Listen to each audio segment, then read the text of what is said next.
Let's get into some things of the things, child. We got some stuff to talk about today, honey. We got some stuff to talk about.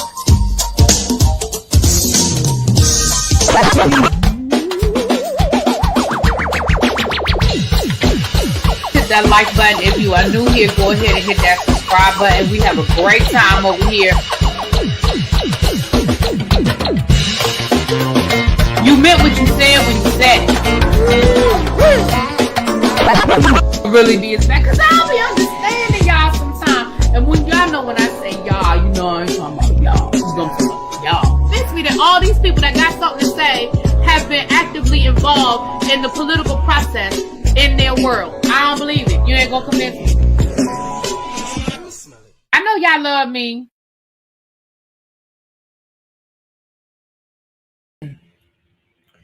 What's up, you guys? Happy Tuesday. Am I good? Does my sound good? Is my mouth matching my sound? I don't know. It looks weird to me. Let me know if I'm good, you guys. Let me know if I'm good. Let me know if I'm good. Oh my goodness. It's my girl Halfpen's birthday. Y'all know y'all better put a twerk in the chat for my girl Halfpen. Y'all better do it.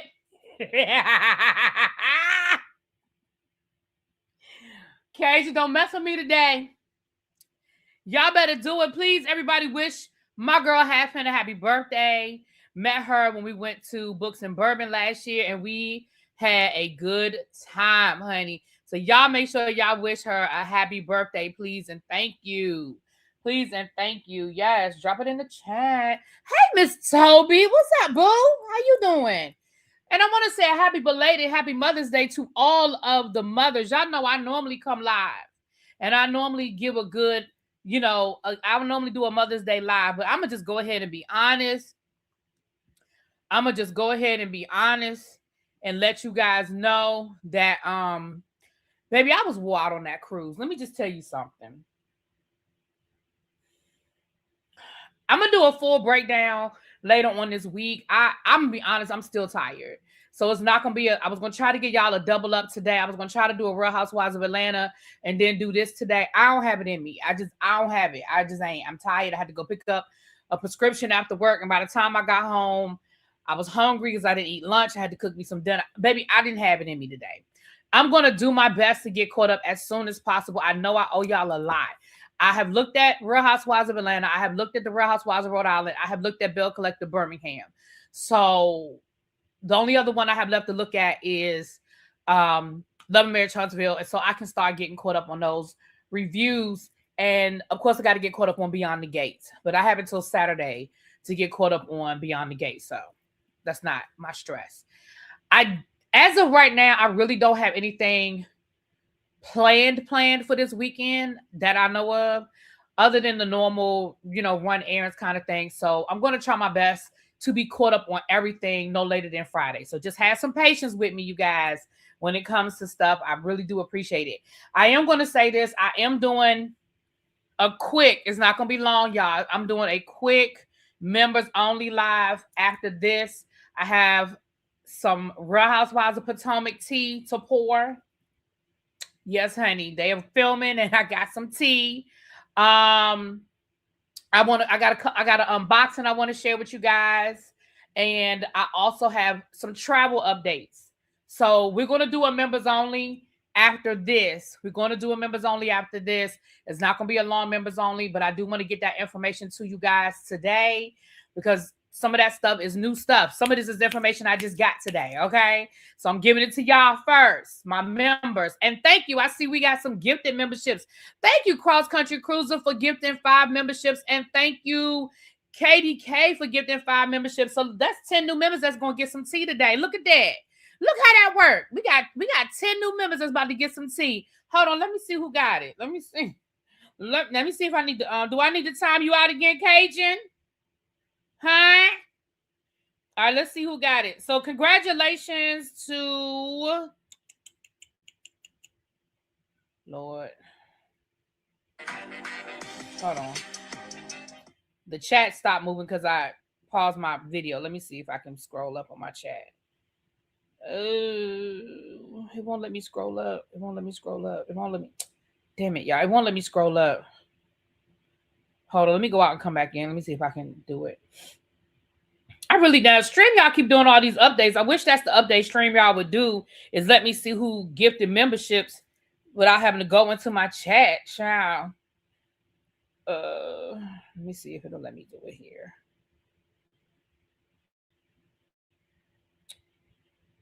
So congratulations.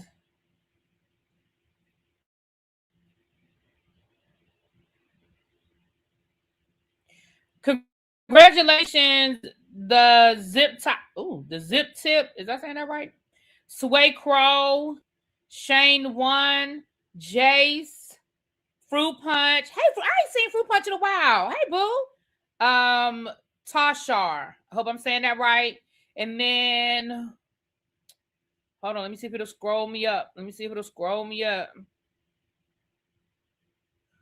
Okay, Nandy, Mikey Vance, Sonya Unapologetic, Sprint Cup Series, and Baigish. I don't know if I'm saying that right. Baigia. Maybe I'm saying it's Baigia. Okay. So congratulations. If I missed your name, I apologize. I'm trying to scroll through. Who wore me out, baby? The shit wore me out, child. We're gonna do a full breakdown, baby. That shit wore me out. Ash Tuck says, first of all, thank you for being a member for 40 months. It says, I want to gift memberships how on my phone. If you go to the dollar sign, like to make if you want to make like a super chat or a super chat, you should see membership, and it should be the option to gift memberships. I believe that's how that works from your phone. Fanny, you gifted a membership. Thank you, boo. Universe Soul Circus. I was gonna say Soul Circus. Universe Soul Goddess. Thank you so much. Hey, Ebs. You had the same question, El Teddy. What question? Hold on. What El Teddy say? Why I never get gifted a child? Listen, I never get gifted memberships either in other people's chat. I don't know. I do not know. I have never been gifted let me say, never is a strong word. To my knowledge, I have never been gifted a membership.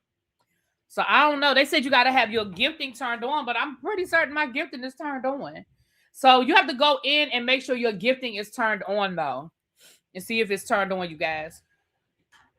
El Teddy and Abby, to answer your question, El Teddy, if tomorrow works for you, tomorrow we can do tomorrow. I know you wanted to do the review before the next reunion pop drop. I can't do it. I might be able to do it Thursday, but tomorrow's good too. All right. Happy Taco Tuesday. Yes. Okay. All I'm going to say is this. We've already been talking. So 147 of y'all. I missed the roll call. But welcome to everybody. Thank you for everybody being here. Please, if you haven't done so already, go ahead and hit that like button. If you're new here, subscribe. We are on the road to 20K. As you guys know, we are... I have to give us an update on where we are. Let me see. I'll do the update tomorrow. We did pick up a few subscribers, but I'll do the update tomorrow on how many more people we need to get to 20K, child. All I'm going to say I'm going to do a full live breakdown on Virgin. I'll do that at some point in the next tomorrow. Cool. Miss Bay thing done gifted 5 minutes. Look at y'all. Hold on. Thank you very much. Hold on, y'all showing off on this Taco Tuesday. Okay, congratulations, Tipsy Bra. Oh, Tipsy Libra. Lord. Tipsy Libra, Barbara, Rusty Gales, Maha Francis, and JRNY Girl. Congratulations, and thank you so much, Miss Bay. Thank you for the gifted memberships. Thank you, y'all. So y'all hold on. We'll be going into... I'm going to do a separate members only live. We're not going to go from here to there. It'll be a separate one. But y'all, just when we get done here, y'all wait. Chuck, you've been gifted a membership before. You have been gifted a membership before.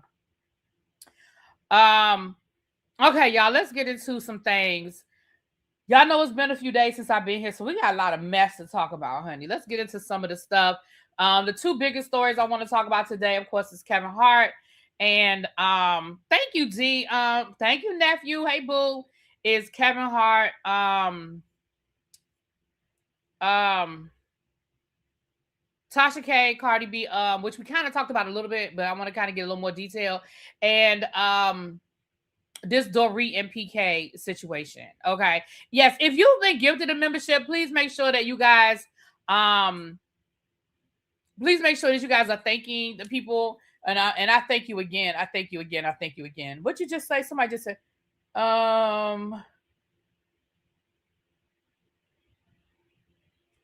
really being Abby reviews. I did have to tell the other people to keep y'all name out their mouths. I'd hate to have to bring out the book. Who did you tell that? Who you told that to? Oh my. Oh my. I really wish I could gift who I wanted to gift a membership. I'm be honest, because there are some people that I hear all the time, and I really wish I could gift y'all memberships. But YouTube doesn't do it. It's supposed to be random. But I will say this, lately it's been some names I've never seen before. It must be people that are subscribed and they up in the bushes, honey. Hopefully that'll bring y'all down. Come on down out the bushes. We don't bite. Come down and hang out with us. Well, but El Teddy, thank you. But I know you always got my back, baby. I know you always on go. So you and giving you the real tea, I ain't never got to worry about. I know y'all always on go. And Abby, we want to keep Abby where she is, because angry Abby is not what I think any of us want to see. I'm convinced of that. I'm convinced that an angry Abby. I think we want to keep Abby where she is in the I really don't give a F. That's what we want to keep her right there. Because this Abby is not, this Abby right here, that's not, no. Mm-mm. That's not what we want in our lives around here. B-Lo gifted a membership. Congratulations. Thank you so much. Let me see who got that. I really want the people, hold on. Y'all cutting up today. Hold on. Hey, Don, I gotta talk to you. Dee, my nephew received a membership. Congratulations, D. Thank you, CC, for gifting 5 memberships. Let's see who got it. Just a Southern Belle, God's Child, Patty Mum, Schoolboy. Hey, Schoolboy got a membership. That means you need to drop down out them clouds, Schoolboy. Get your ass out them clouds. Congratulations to everybody that received a membership. So listen, all of y'all got a treat today. The new members got a treat, because y'all gonna get a member. Y'all gonna get a members only live today. See how that works? You're gonna get a members only live today. So congratulations. I'm sorry for the people that I wish I could tell YouTube who needs to get one, y'all. I really do. But I don't have that power, Shani. I ain't got that power. But y'all cut up tonight, and I appreciate it. I appreciate it. You're at the movies. Guess you'll swoop through later with a timestamp. I guess you will then, because you're right, because baby, but that's okay. We celebrating. So now I don't have to be watching to get. So now they don't have to be watching to get a membership. You never had to watch to get a membership. But what YouTube always said was that it was based on like who watches you the most. And just because they're not in the chat doesn't mean they're not watching. I met 3 people this weekend on the cruise that was like, I be in your clouds. I'm like, drop down, stop hanging out in the clouds. We don't bite. I mean, unless you want us to.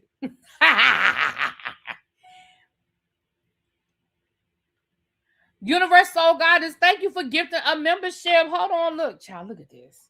Somebody, and I didn't forget your question, what happened with Kevin Hart? We might as well start with Kevin Hart, child. Lord Tracy done gifted 5.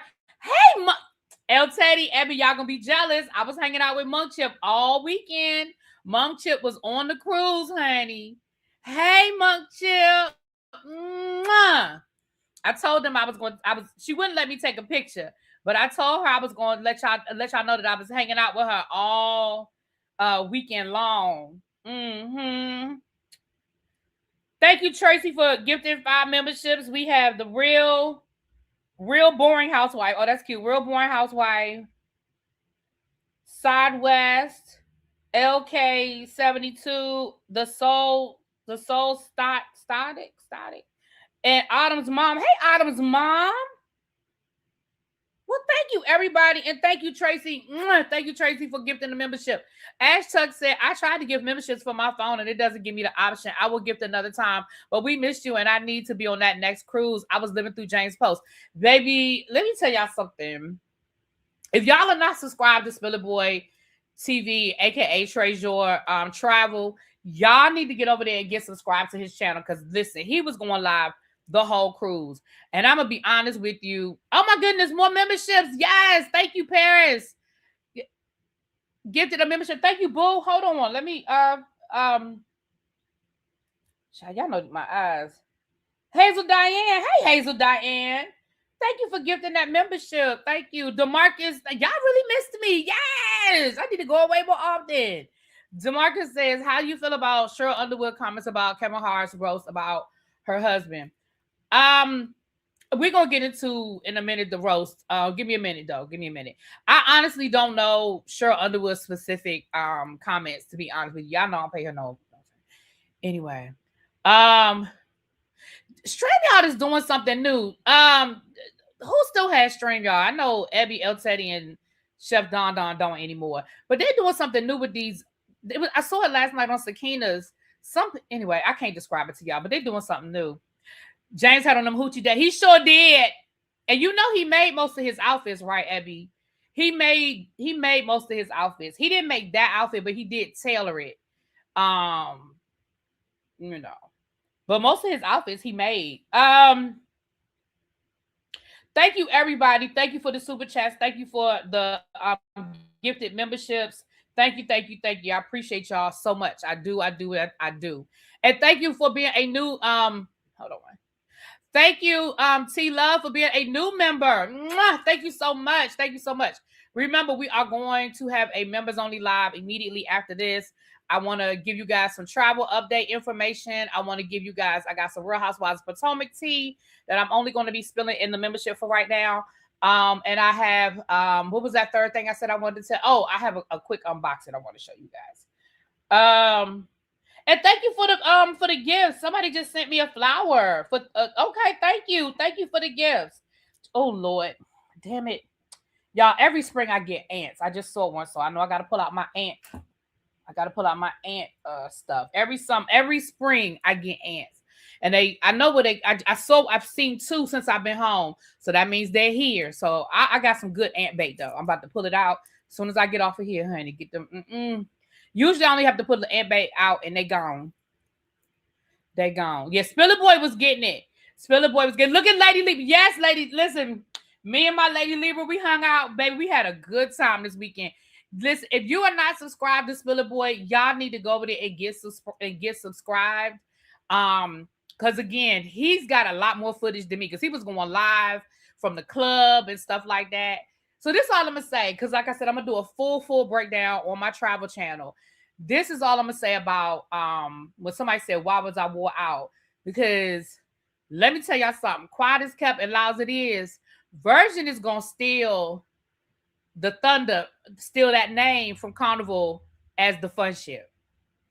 I'm gonna tell you that now, baby. Virgin Cruise don't stop. Virgin Cruise does not stop from that sail away party until the final night. They don't stop. Okay, they don't stop. DB said we stole Cajun from her all weekend, and then all you gonna do is fight with them. That's all you gonna do. DB talking about we stole Cajun, and all she gonna do is fight when she see him. Am I reviewing Nemesis on Netflix? I don't even know what it is, boo. Thank you for the super chat. I have to look it up, DeMarcus. I don't even know what it is, baby. Once I went on Virgin, I decided I'd never do Carnival again. Listen, well, y'all know I'm not a Carnival girl. I'm a Royal. Now, I still like my Royal Caribbean, but I would definitely do another Virgin. I would definitely do it. We'll talk about it. Let's get into some other stuff, y'all. We'll talk about it because I don't want to get into a whole Virgin conversation because I'm going to do that. I'm going to do that before this weekend is over. Before the weekend is over, I'm going to do it. Okay. So let's get into some things that's been going on. First of all, Um, okay, child. First of all, I want to just say this is Mental Health Awareness Month. And y'all know as the month's been going on, I've been highlighting the different things. So I will have my mental health banner and stuff moving forward. But my mental health is Mental Health Awareness Month. So, we'll talk about it. We're gonna talk about some things as it relates to mental health. But just keep that in mind as we go through the month. If there's some activities at your church or at your local library or things like that, you may want to look into attending some events. I know that, I do have something to do Saturday. I do have something to do on Saturday. But I know that, a lot of organizations have mental health activities in the month of May. So just, keep that in mind, you guys. I want to send a rest in peace to Memphis Grizzlies player Brandon Clark, who passed away on yesterday. He was 29 years old, and the last thing I read is that they suspect that it was an overdose. They suspect that it was an overdose. I'm gonna just read you this really quickly right here. It says Brandon Clark has died at just 29 years old, leaving the NBA world stunned after what authorities are reportedly investigating as a possible overdose. The Memphis Grizzlies forward passed away Monday. Closing a heartbreaking chapter that had recently shifted from basketball to legal trouble. Brandon's death comes only weeks after the former Gonzaga standout was arrested in Arkansas following an alleged high-speed chase involving law enforcement. Clark was facing charges tied to possession and trafficking of a controlled substance, along with fleeing police. The chase reportedly remained open at the time of his death. Yeah. So we're just going to keep him and his family in prayer. Again, regardless of how somebody passes, it's always hard to see somebody when you look at them and you think they've got everything they've ever wanted, right? He probably worked his whole life to get to the NBA, and it's unfortunate. It's unfortunate. So we're going to send some prayers out there. Baby, listen. I did not know they was still doing this Diva tour with Patti LaBelle, Stephanie Mills, Gladys Knight, and Shaka Khan. I didn't know they were still doing this tour. I thought that tour was over. Baby, they still got Mama Gladys out on this damn tour. Okay? Now, I thought this tour was over, but they said that they had the tour going on this weekend down in St. Louis, and they said that it was horrible. They said the sound was bad. They said that the background singers was singing better than the stars was singing and was outshining the stars. They said it was just a whole lot of situations going on. But with that being said, the biggest concern, y'all know what the biggest concern was. They said Gladys. Now, I'm going to read y'all what somebody said. Now, I know crews are going to jump out the clouds and say, get up off of Gladys, but I'm going to just tell you what I know. Now, right here, this is coming from somebody who was there, okay? And this is what this lady said. They said, Gladys Knight seemed to be a little disoriented at the song. Now, she starts the concert. She the first person to come on stage. It says she seemed to be a little disoriented at the song start and sang facing the band instead of the crowd. Once readjusted, it was clear that her voice maintained its power despite her frail appearance. So they say she sounds good, okay? But Knight vocally struggled throughout her set. She stopped in the middle of singing most of her songs. Her background singers picked up the slack, but the vocal lapses were obvious and painful to watch at times. Listen. Get this woman off this tour. I'm sorry. I hate it. And somebody was like, well, maybe she likes to sing. I'm sure she does. That's all she's done. She was a child prodigy. All she has ever done is sing and make chicken and waffles. I'm joking. I know that wasn't her. I'm just saying. But that's all this woman has done. So I understand, yes, what is she going to do? I'm not saying she has to stop performing, but we've had this conversation before. It is a difference between her going out and performing from time to time and her being on a tour. Diana Ross goes out and performs from time to time, okay? This is ridiculous that they got this woman on a stage every night or every other night. I think that's too much. And it's clear that there is some decline there. I'm not diagnosing her. I don't know her. We remember a few months ago that her son was very concerned about her, that her son said the husband got her out there performing and that she's sick and that he did a welfare check and all of these things, and people wanted to be mad at the son just because the son made some faux pas with finances and with that restaurant and stuff. That does not mean he don't care about his mama, and that does not mean that he is not coming from a place of concern. Okay? Just because he didn't know how to keep good books and he effed up the restaurants does not mean he does not care about his mother and that his concerns are not valid. Because I ain't heard nothing good about Gladys Knight and her performance on this tour. And we're not going to forget about when she got lost in Baltimore. Y'all want to keep acting like she didn't get lost in Baltimore, and it was documented that her ass was at the wrong hotel and couldn't even tell them people what hotel she was staying in, and they had to go through her phone and call, called her sister, who was in a whole nother state, because they just went through her phone and called somebody to say Gladys Knight is lost in Baltimore and don't even know what hotel she's staying in.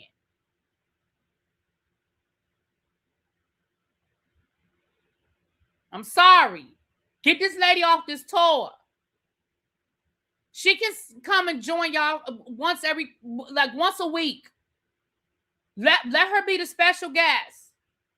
Yeah, Couture, we talked about that a couple of months ago. We talked about that a couple of months ago. Yeah. Cheryl said, number one, she's too old to be out there. Number two, you should know at her age, her performance will not be up to par.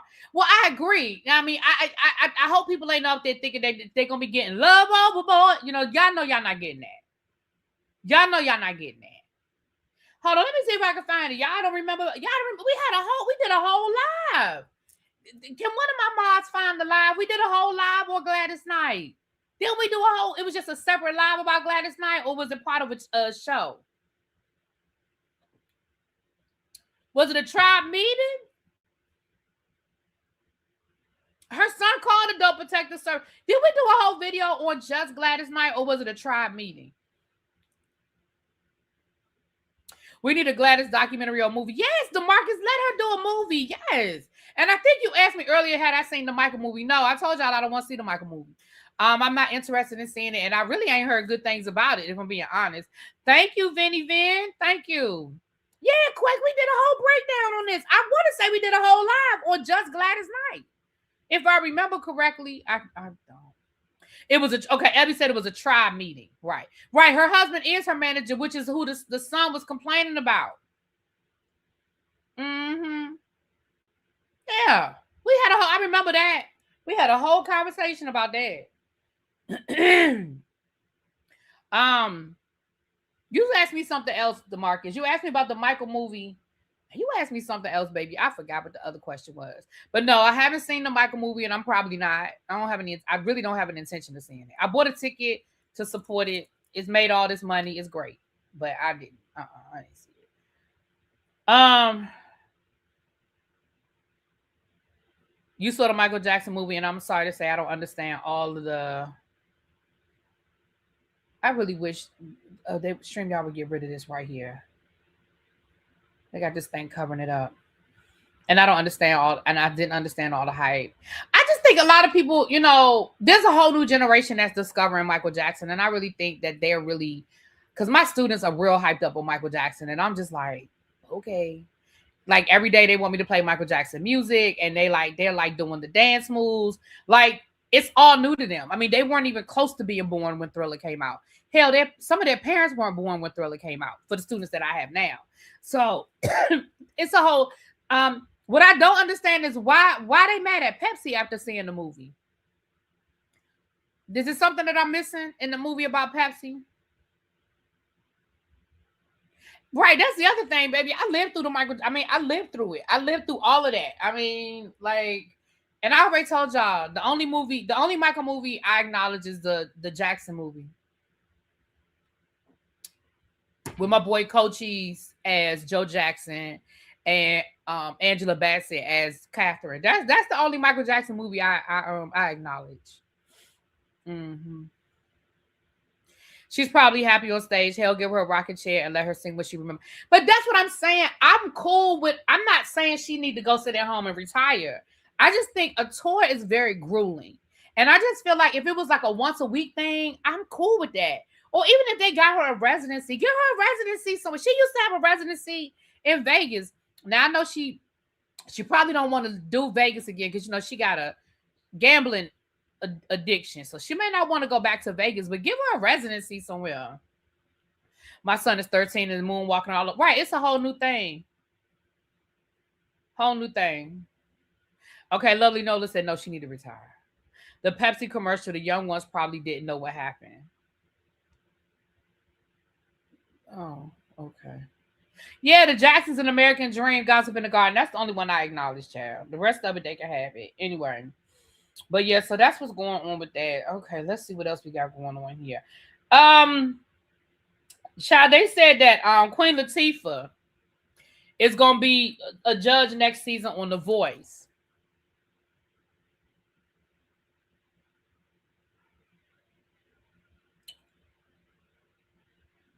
Okay. I don't watch The Voice. So, and I know they had their first Black woman winner this year. I'm not. But I heard the way they ended it, they think it's gonna be a sequel because the way the movie ended. Because it ended with Beat It or something. It ended with like him on stage singing Beat It. And I'm like, what? What? That's where they ended it?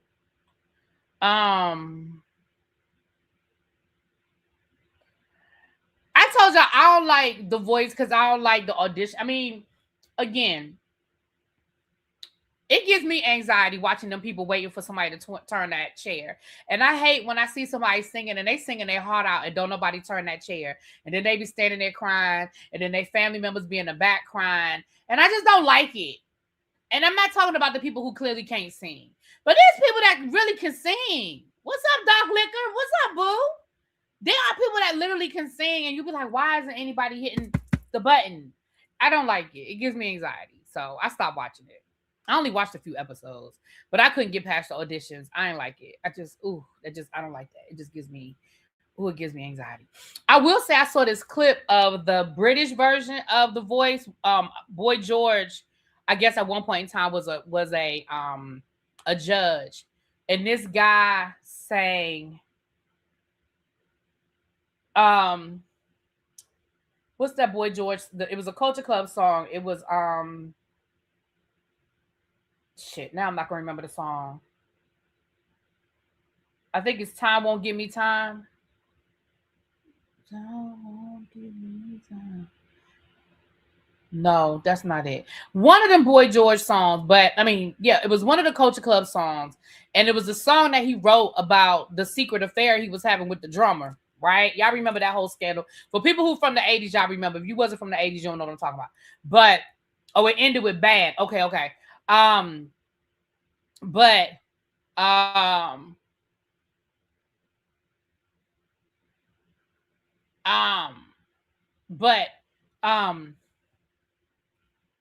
child, Lord, I'm losing my train of thought. But he sang it like he sang it slow. And of course it was a cappella. Baby, that thing had me in tears. And then he started crying because of course Boy George hit it. Boy George told him, he said, let me tell you something. He said, that song is a very special song to me. It's very, it was a very important song to me. It was very special to me. He said, but you gave me chills. Like you gave me chills singing my song. I was like, baby, I love me some Culture. Was it Comic Chameleon? I don't think that was the one, but I don't remember. I have to go back, but it was so good. Oh, that was the one? Okay. It was so good. Oh, it was so good. Listen, Queen Latifah can sing. Like, I wasn't saying that because Queen Latifah can't sing. Queen Latifah can sing. Y'all go check out, I have both of, I know she put out at least 2 jazz albums, and I have both of them, and they're good. They're good. No, Queen Latifah can definitely sing. The Boy in the Voice sang it in low tempo, and it was good. You saw a reel of it. Yeah, I saw it on YouTube. I love me some Boy George. I always love. I mean, even before I didn't understand. I mean, as a child, I understood that he was like, I don't even think I had the words gender bender, right? I don't think I ever identified like in my mind, because I remember when I found out he was sleeping with the drummer, I was like, what? I just thought it was weird. I mean, it was the 80s and boys wore their hair long and wore makeup, and I mean punk bands wore makeup and stuff. You know what I mean? So like I never thought like that, until he said he was sleeping with the drummer chair. I said, ooh. And it was a scandal. And they used to be fighting. He said they used to be fighting. He said that man beat him up. And then the man was married and didn't want nobody to know because he was married with kids, baby. It was a whole, if y'all don't know nothing about that story, baby, that was a whole scandal. Y'all better go look it up, baby. It was a whole scandal with Boy George and that man. Yeah, Queen Latifah can sing. So it wasn't shade as far as that's concerned. Yeah, John. It was just, I'm not but I think it'll be great. I definitely think I think shows like that need new energy and new perspectives. I definitely do. And I think The Voice does a good job of rotating people in and out. Would you put Boy George and Lady Gaga in the same category? As far as what? What do you mean? I don't, as far as what? I mean, what you mean as far as like them singing? Like, I don't know. You got to give me more specifics. I don't know what that means. No, it wasn't the black boy, Katrina. That's not who he was sleeping with. He was sleeping with the drummer, the white guy. That's not who Boy George was sleeping with. Right, Nubian. I didn't think anything was strange either. I just, but like I said, it was years later when I found out about that, and I was like, oh. Right, pretty gray eyes. Pretty gray eyes. I gotta do that every time. All right. Excuse me. All right. The judge has granted prosecutors the right to subpoena Tiger Woods' drug records in the DUI case. So be prepared to find out all about how much drugs allegedly Tiger Woods be taking, and he fought to keep that out. So it'll be interesting.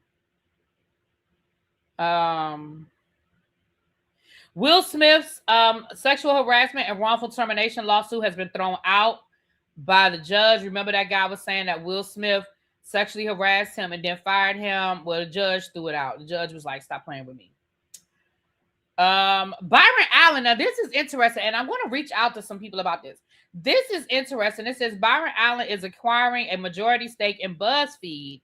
He will soon become the CEO. And what he said he wants to do is he wants to make BuzzFeed a competitor against YouTube. He wants BuzzFeed to be a legitimate competitor with YouTube.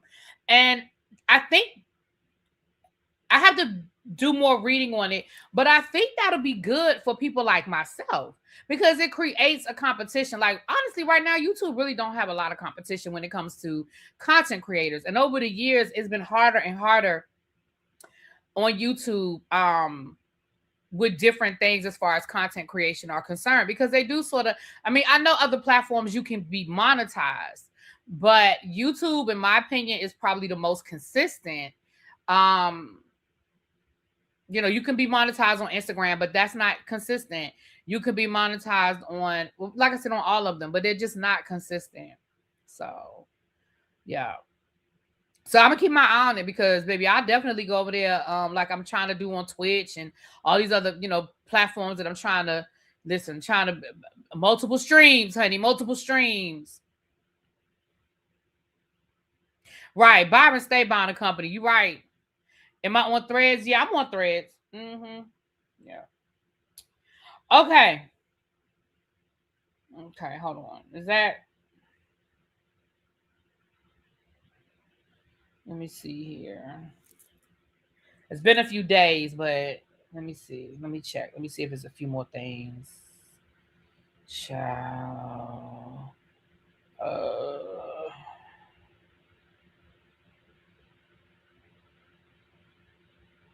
Okay. Okay.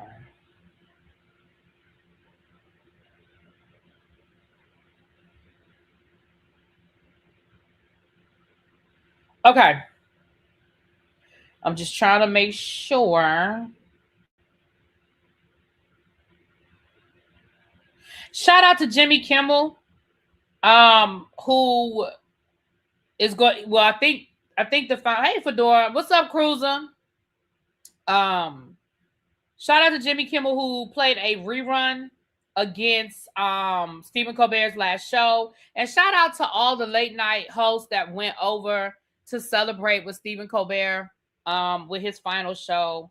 Yeah. We know what that's about, y'all. We know what's going on over there. Nick Cannon's former account allegedly stole $2 million from him and then vanished overseas, honey. All right, last one, and then we're gonna get into this Kevin Hart and PK. Who I said? Kevin Hart, Tasha K, PK. Okay. Last one before we get into one of those three stories. Stefan Diggs, former chef. Listen, she ain't stopped talking since she's lost this lawsuit. Okay. She did a live and said basically just because she lost don't mean she was a liar.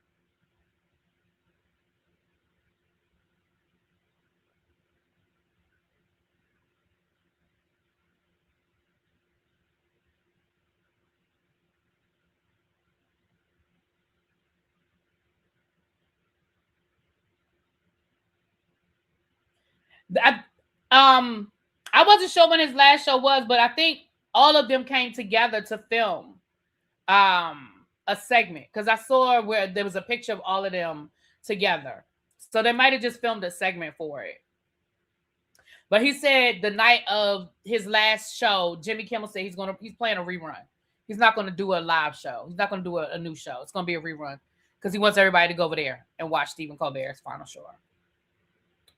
Let me say this. Girl, listen. I don't know what happened between you and Stefan Diggs that night. I don't know. You know, maybe Stefan Diggs did come in there and choke you. I don't know what that man did. But what I do know is you looked a fool on the stand and they caught you in multiple lies. So now your credibility is shot. So I guess she didn't get the response from that she wanted to get. So then she said, well, that's why women don't come forward because of stuff like this and the way we drug her and this, that, and the other. Let's be clear, ma'ams, hey, girl. Baby, I was with you. I ain't say I believed you because I ain't know I wasn't there. I don't know what happened. But y'all know my instinct, unless it's some egregious stuff, y'all know I'm always going to be there for the woman. Okay? So I was kind of like, now I always felt like it was more to that story that you wasn't telling. I told y'all that when we talked about it. I said, because he just felt too comfortable coming in your bedroom in the middle of the night. I felt like he had been there before. That doesn't mean it was okay for him to put his hands on you, but I definitely felt like it was more to that story. Okay? Now, you got on the stand and you kind of blew a lot of us like, oh. Like a lot of our reaction after we saw you on the stand was kind of like, oh. Now she went live and now she's saying, Cardi, you know that man did it because he did it to you too. Hey, girl. Hey, listen. Let me tell you something. I don't know what's going on with Stefan and Cardi. But I'm going to say this. One thing for sure and two things are for certain. Y'all are not sister wives, okay? Y'all are not standing in solidarity. You're not going to force that woman to say anything she's not ready to say about that man. If she want to come out here and tell us that man put his hands on her, she will do it if and when she chooses to do it. You're not going to make her do it no faster. I mean, that's just that on that. And you better keep your name out. You better keep Cardi's name out your mouth. You better ask Tasha K.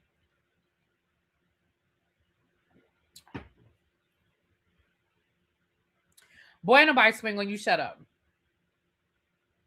You thought you was gonna get you a payday. It didn't happen, and so she ain't stopped talking since. All right, so let's get into.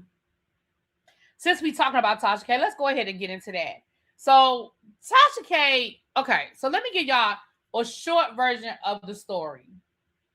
And Simone did a really good breakdown of the. If y'all want the attorney long version breakdown, y'all go check out Simone Redwine's video. She did it. I believe she did it. She did it last week, where she kind of broke down what happened in court with Tasha K and Cardi B and why this really is not good for Tasha K. So basically what happened was, y'all know that, so when Tasha K did that payment arrangement with Cardi B, where she was telling everybody that she had this payment arrangement and she only had to pay back $1.2 million of the $4 million. First of all, that was a lie, but y'all know it's Tasha K, so y'all know she lied. And again, Simone, can one of my mods drop Simone's chat link? Because I want y'all, if y'all want to catch it up. Simone shows the paperwork and shows exactly what she's saying. But what it is they did a payment arrangement. Thank you. There it is right there. Thank you. Thank you, Xavier. Thank you, boo. They did a payment arrangement where Tasha K did a payment arrangement for the 1.2 million. And then there was going to be basically a sliding scale for the remainder based on how much Tasha K made. So if Tasha K made more money, then the payments will go up. Because basically what I guess the conversation was, hey, I don't have enough money to pay this $4 million right now. So 1.2 I can pay off in 2 years, and then we'll revisit what it is at that point. Well, y'all remember a couple of months ago, Cardi B took Tasha K back to court because she was like, look, you lied about your money. You told us you only made this amount of money and this amount of money, which is why we agreed to this payment arrangement. But now we are finding out that you make more money than what you said you made. So remember, she took her back to court to get those court documents, remember, through her bankruptcy case. Now, there's an update in that too, but I have to get that information to y'all later because I don't have that information right now. But there's an update with that bankruptcy case. But remember, she asked for that information.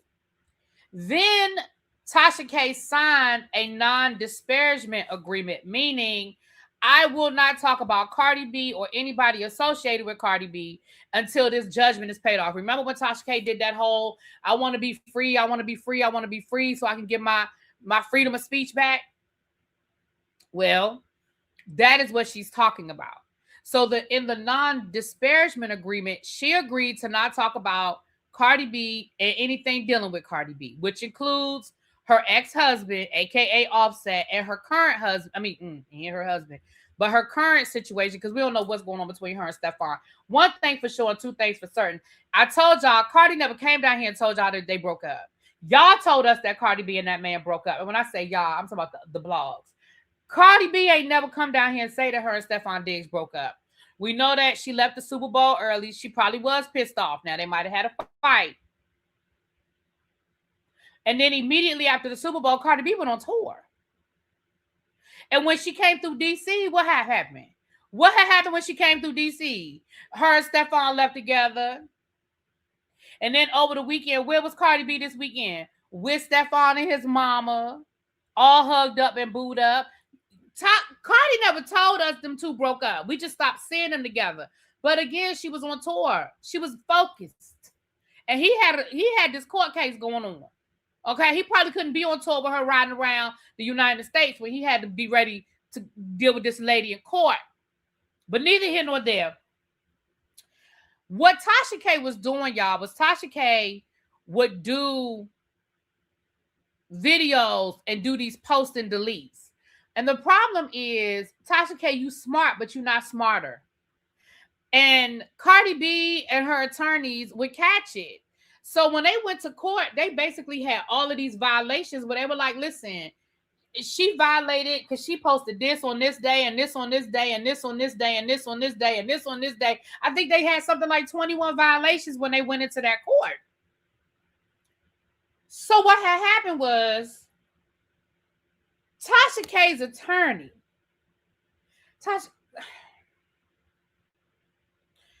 K, girl, come here. Let me tell you something.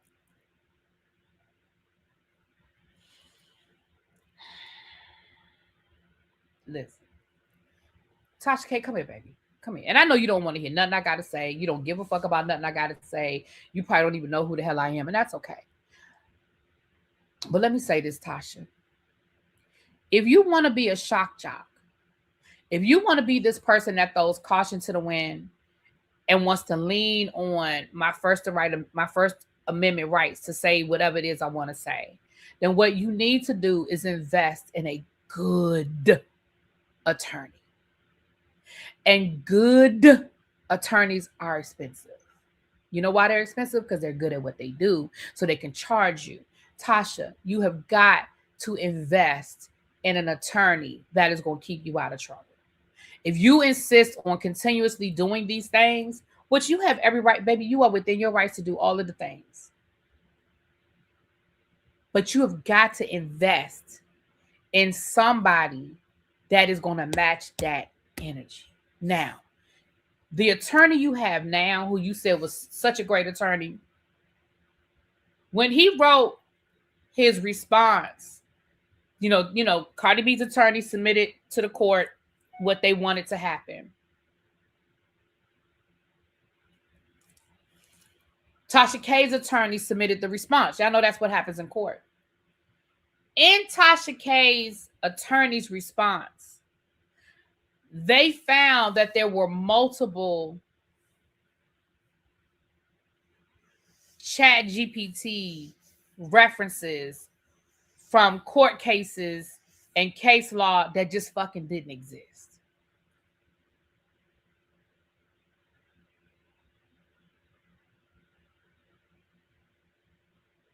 So what the judge said was, not only are we finding that this agreement is thrown out and Tasha K, you got to start all over again, and now you owe the $4 million, you back to owing the $4 million.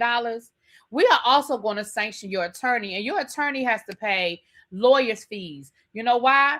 But Cardi B's attorney said, listen, we wasted time looking up this case law that didn't fucking exist to try to argue and to try to respond to what they said. And you giving us case law, Really Be versus El Teddy 1986. And this case never happened. So as a result, we wasted precious time researching some shit that didn't happen. So the judge was like, and now your attorney is sanctioned. So Tasha K, not only are you right back where you started and owing this whole fucking $4 million, now your attorney owes some money.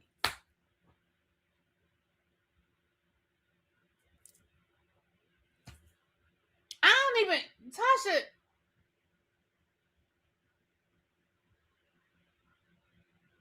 your biggest issue is you just can't shut the fuck up. And again, nobody's saying you can't be a shock jock. But what you do have to do is put your ducks in a row. You have to cross all your T's and dot all your I's. Like, people do that shit and get away with it. People do it and get away with it all the time. But you have to put the things in place to be ready for the argument.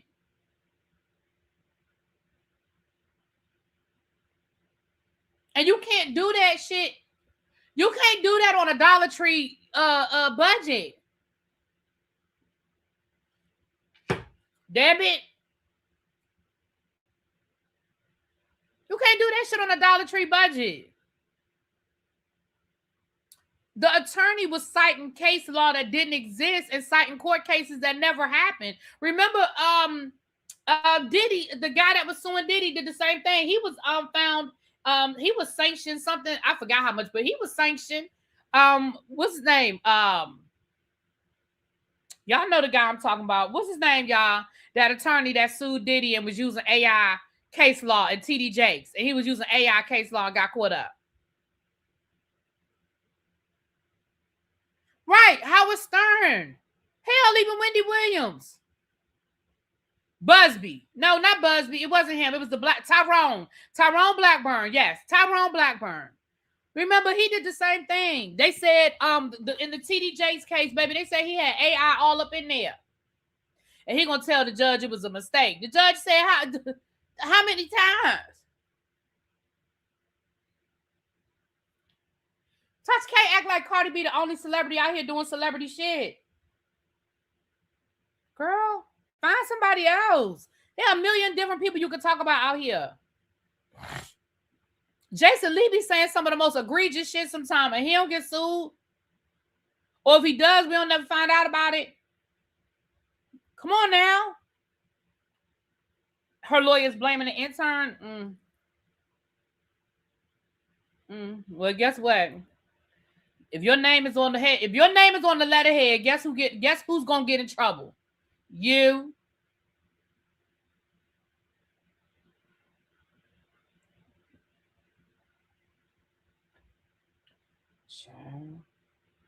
I've been trying to tell people too. My students, AI is not great with history and stuff like that. It just isn't.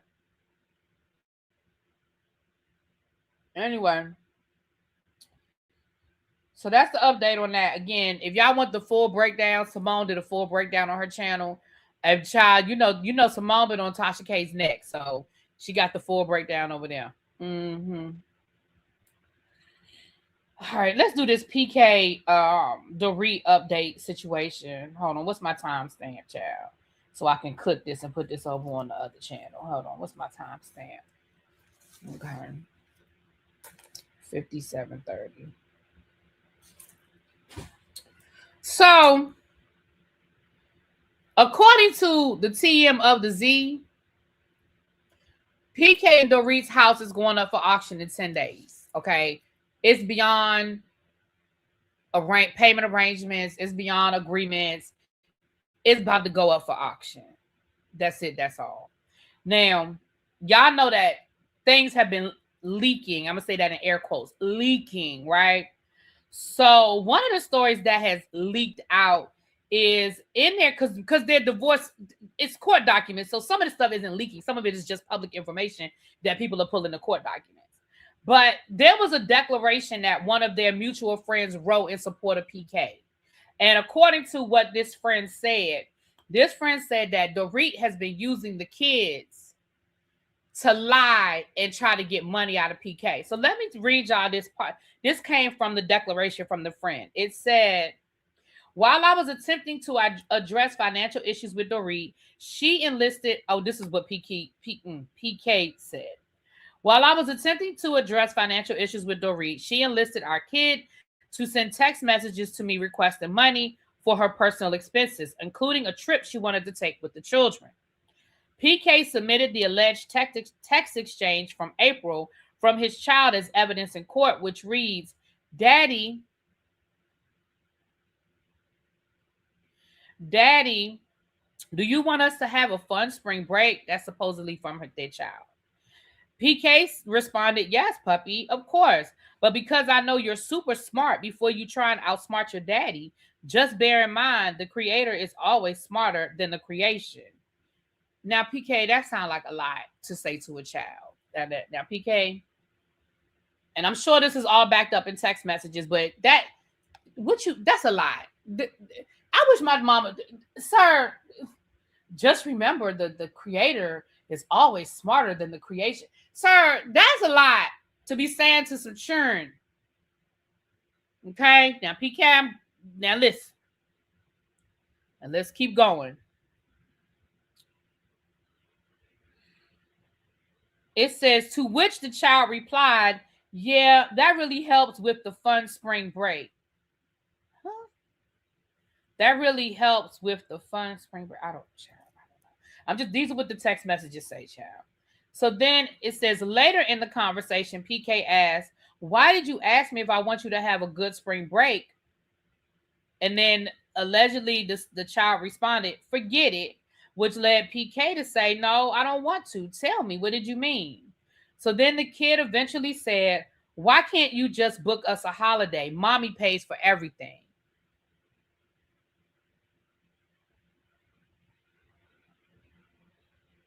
So then PK responded, how do you know who pays for everything, my love?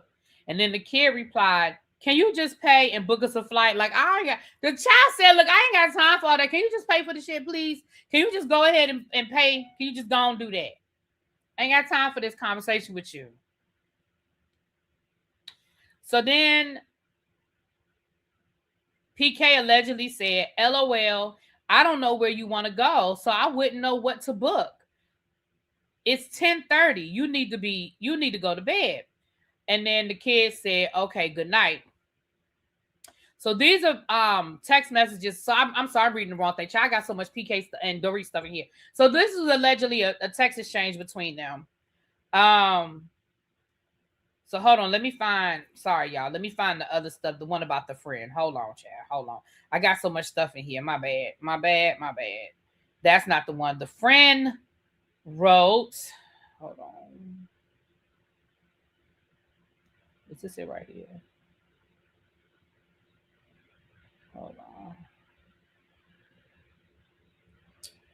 Scroll back up, child. Damn it. It's in here somewhere. Child, I'm sorry. It's so much PK stuff and Dorit. My bad. Hold on. I'm going to find it. I'm going to find it. I'm going to find it. Here it is right here. I knew I was going to find it. So right here it says Dorit's friend said she threatened, allegedly the friend said that she threatened to use dirty games against PK. So let me read you guys. And this is coming from TMZ. The Real Housewives of Beverly Hills is da da da da da. Okay, y'all know that part. So it says Justin Levine, who says he's known the couple for many years, filed a bombshell declaration stating that he tried to talk to Dorit in an effort to help resolve their ongoing issues over money in their $6 million home. Justin claims that he tried to convince Dorit in early April to work with PK on an agreement over the property. Levine says that during the call, Dorit became highly agitated before I was able to complete my explanation of the purpose of the call. While she has previously expressed frustration, this conversation was notably different in both tone and intensity. He said she allegedly told Justin to write down her demands and pass them along to PK. Justin claimed that Dorit made it clear if the demands weren't met, she would disclose private information about PK to the public. Justin said that Dorit wanted PK to send her $50,000, followed by another $50,000 to help with expenses for the kids. He claimed that Dorit said if the $100,000 was sent, it would prevent her from engaging in what she described as dirty games. When she was pressed about the $1 million that PK claims Dorit spent on clothes and travel, she told Justin that he had no idea about her contractual requirements with Bravo and the such. So now she's gonna blame it on being on the Real Housewives of Beverly Hills. Okay, child. When she was, I just read that part. She said expenditures were necessary for her career. He claimed that Dorit then became increasingly hostile. Justin said he also asked if Dorit planned to travel internationally with the kids. He said that she should ask PK for permission, to which he says Dorit replied that she wasn't going to ask a fucking thing. Y'all.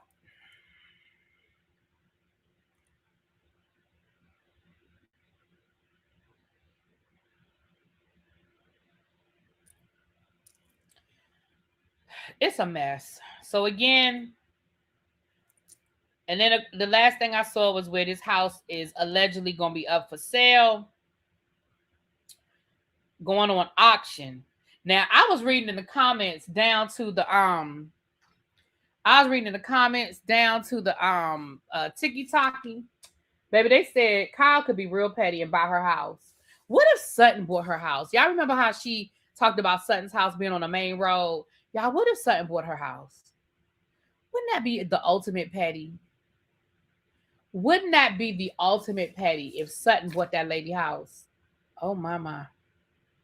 Mm, mm, mm. Mm, mm, mm. That would be the ultimate petty.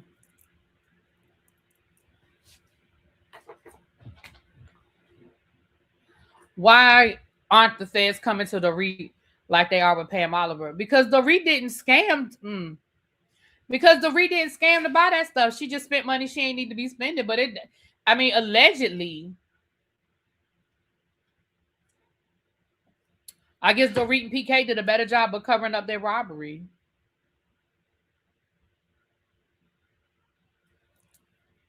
Let me tell y'all something. Sutton need to be the one to buy that house, because Sutton can say, "Didn't I tell you to fuck with somebody whose wallet fit?" Sutton tried to tell her last year, and y'all got mad at her. Y'all got mad at Sutton last year when Sutton tried to tell that lady to mess with somebody whose wallet fits. Y'all got mad at Sutton. All right, now let's get into this. I'm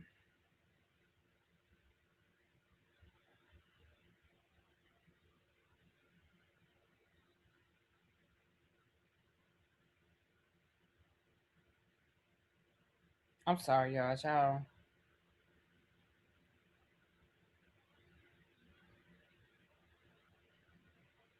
All right. Sorry. Um.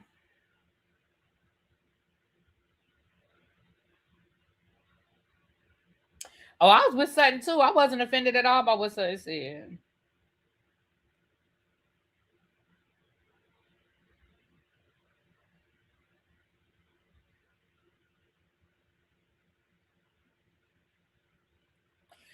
So let's talk about it's two different things going on with this Kevin Hart situation. So first is the roast.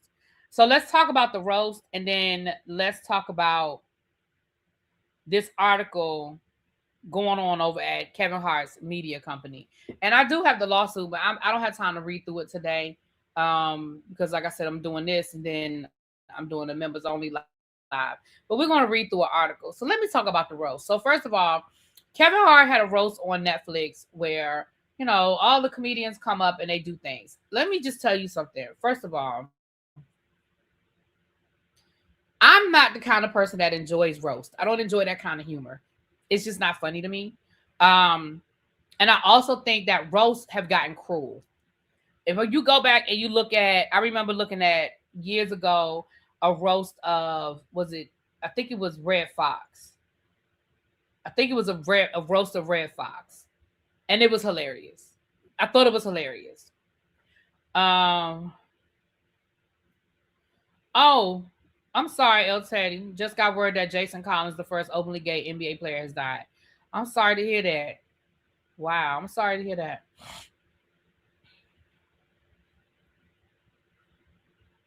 Yeah, sorry to hear that. Um, so I would have never watched it because I just don't find I just now I think roast went from like being raunchy and low blows to just totally, it's just not my kind of humor. I just don't find them funny. As far as the Cat Williams, Kevin Hart part of it, what did y'all expect? And when I say y'all, I mean people. Like Kevin Hart and Cat Williams are not friends. They don't. Cat Williams doesn't like Kevin Hart. Now, did they maybe write a good check for Cat Williams to show up? Sure. Sure.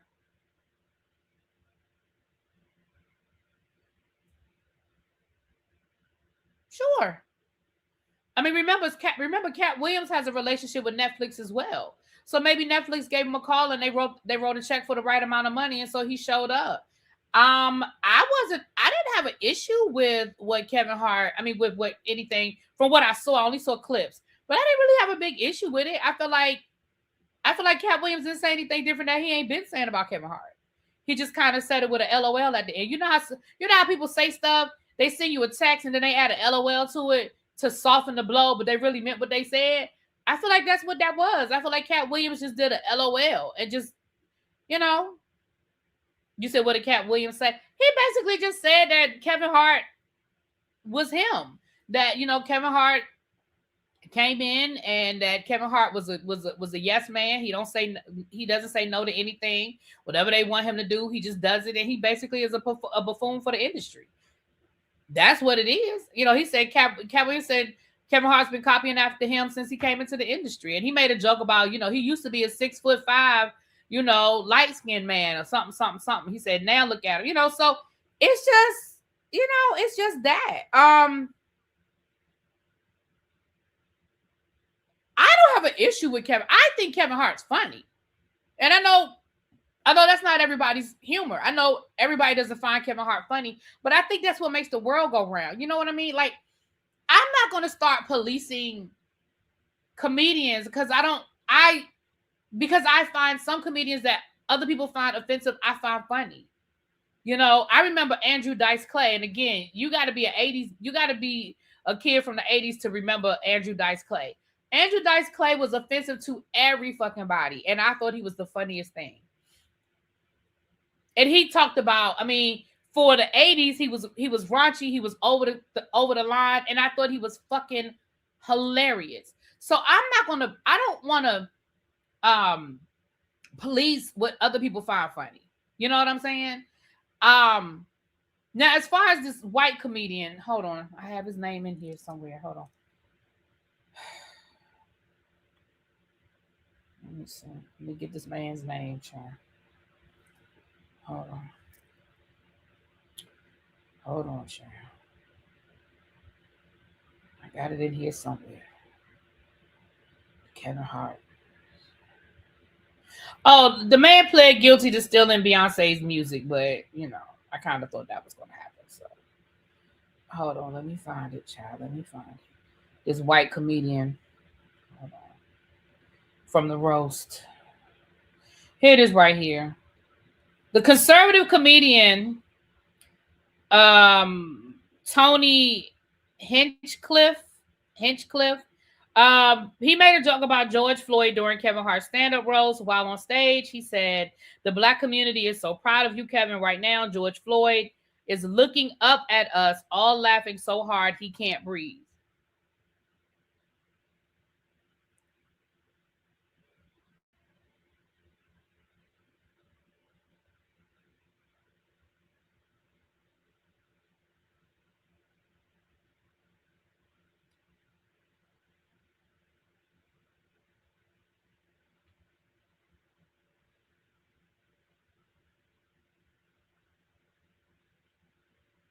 This is what I'm going to say.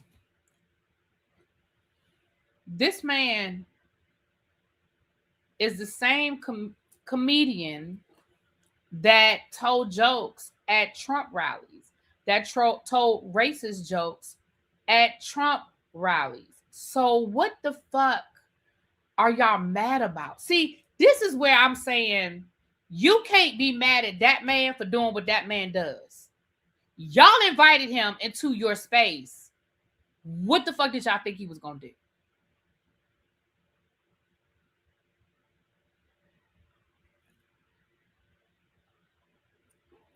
Hey, Kim. And I'm not saying what he said was okay. It wasn't. It was offensive, and I didn't find it to be funny. But what I'm saying is, y'all invited him knowing the type of comedian he was and the type of jokes he made. He's made racist jokes before. This ain't his first rodeo.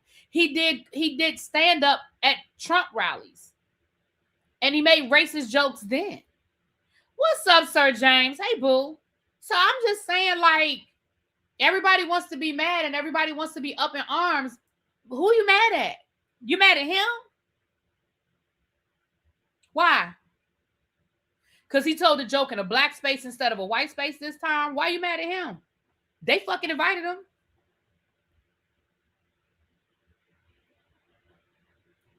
I could see if we didn't know who this man was. I could see if we had never heard him make racist jokes before.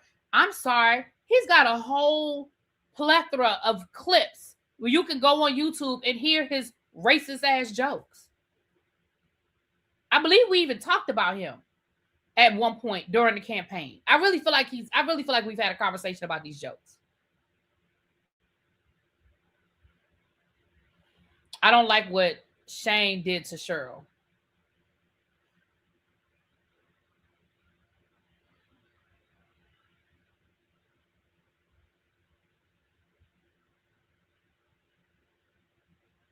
I'm mad at Kevin. Kevin said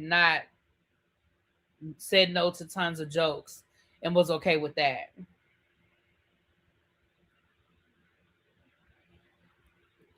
Let me see. Y'all keep asking me about Cheryl Underwood, and I saw what she said something, but I really didn't pay no attention. Hold on, let me pull it up so I can give y'all my opinion.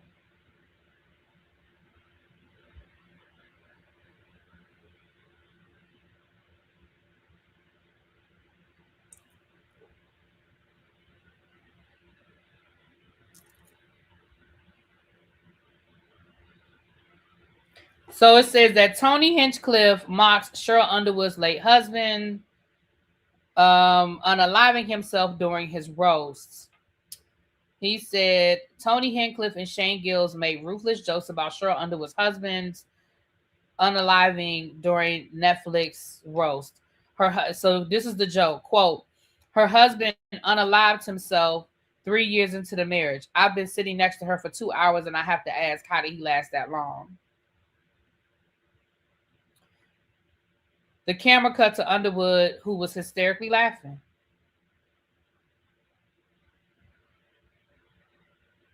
So what did Shane say? Hold on.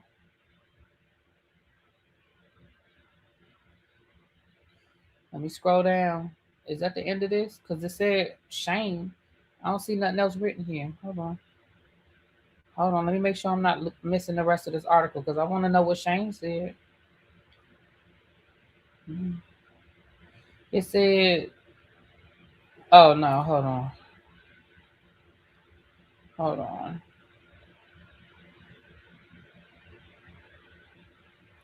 Now I heard that they said Cheryl Underwood was the best one out of all of them.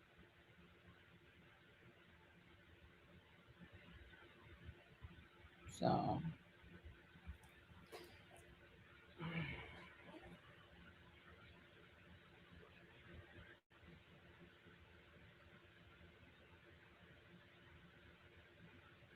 again, I can't be more mad than she is. If she not mad, what y'all want me to say? Because I heard that she defended it. I'm trying to find it here, but I heard that Cheryl Underwood was like, basically, that's comedy, and it was what it was. Now, Chelsea Handler, they said that Chelsea Handler went off on Tony Hinchcliffe.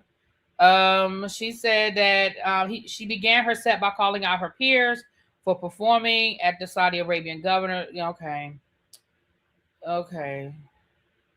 Then she turned her attention to Hinchcliffe, the Trump-supporting comedian who faced backlash in October 2024 for making a joke about Puerto Rico during a Trump rally in Madison Square Garden.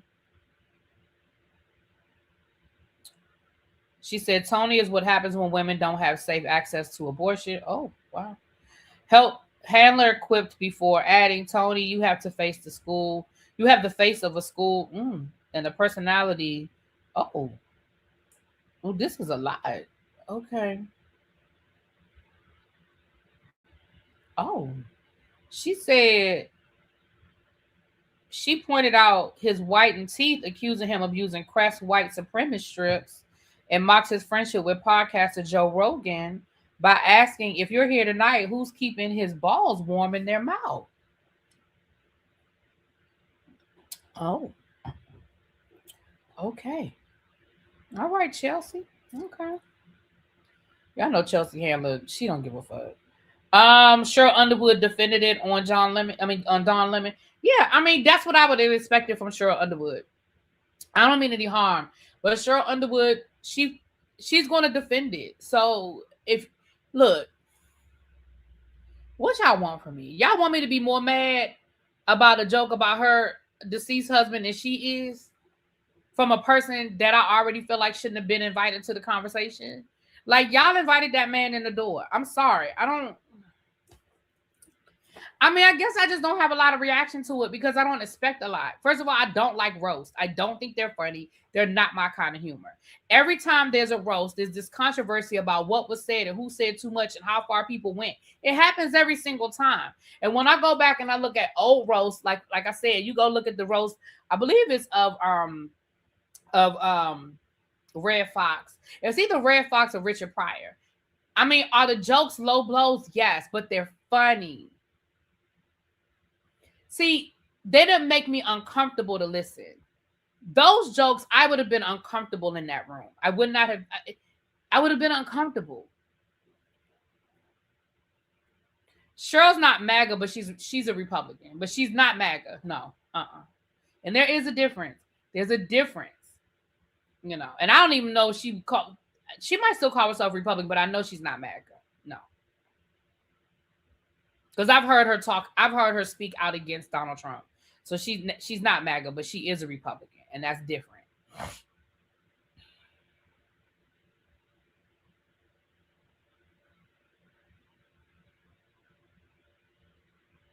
Dean Martin used to have a roast show, and they were funny. Right. The roast used to be funny. Now, were the jokes always, low blows and stuff like that? Yes, but I never felt like, I don't know. It's just too, for me, I have not seen because then they do a roast of like Dwayne, like The Rock a few years ago, and I just don't find it funny. Yeah. I just don't find it funny. And again, but I'm not going to say that people shouldn't be allowed to do their type of humor. See, this is where I am in the world today. I'm just going to choose to spend my money in spaces where I'm celebrated. That's it, and that's all. So I'm not going to watch it because it doesn't interest me. Am I going to protest and tell people that Kevin Hart can't have a roast? Kevin Hart can do whatever the fuck he wants to do. But here's what's going to stop things like that from happening: when people don't make money off of it. Because at the end of the day, we live in a capitalistic society. The United States is a capitalistic society, and everything here turns on money.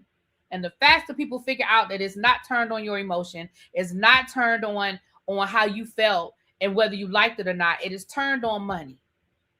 Just don't fucking watch it. But the more people watch the clips on Instagram, the more people go to Netflix and watch it just to be mad about it. Just stop fucking watching it. They'll stop doing it if they're not making money off of it. I mean, and again, for some people it don't. It's for some people it's not an issue. You know.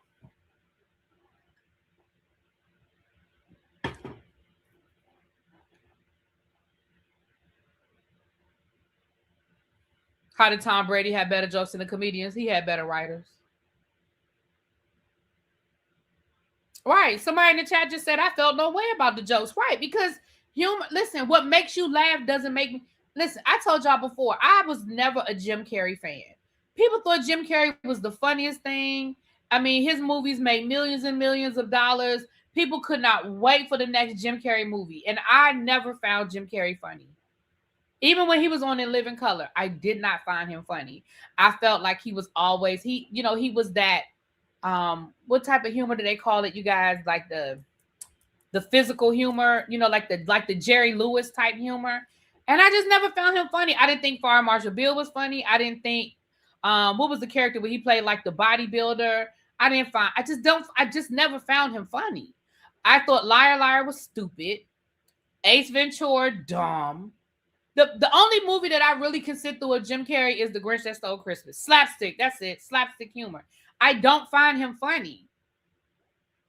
But I can listen to Red Fox and Richard Pryor all night long. I find Kevin Hart fucking funny. A lot of people don't find him funny. I find him fucking hilarious. His stand-ups have literally had me in tears.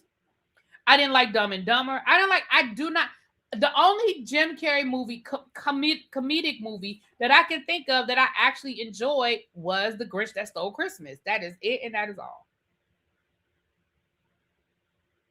But people loved him. Different strokes for different folks. Right. Chuck said he doesn't think Adam Sandler and Will Ferrell funny. I do. I think Adam Sandler is fucking hilarious. I think humor is one of those things that if it makes you laugh, then it's okay for you. And what I'm not going to do for me, I'm not going to get mad at a man doing what he was paid to do. They hired that man. They paid that man to show up and tell jokes knowing he was a racist in a black space with honoring a black person. They invited him. But when I say they, I'm saying whoever invited him, because I don't know if it was Kevin Hart, if it was Netflix. I don't know who the fuck invited him. But he was invited there. He didn't crash the party. He didn't show up out of nowhere. He was invited. He was given time to speak. And he did what he's known to do, which is tell racist fucking jokes. What y'all want me to do?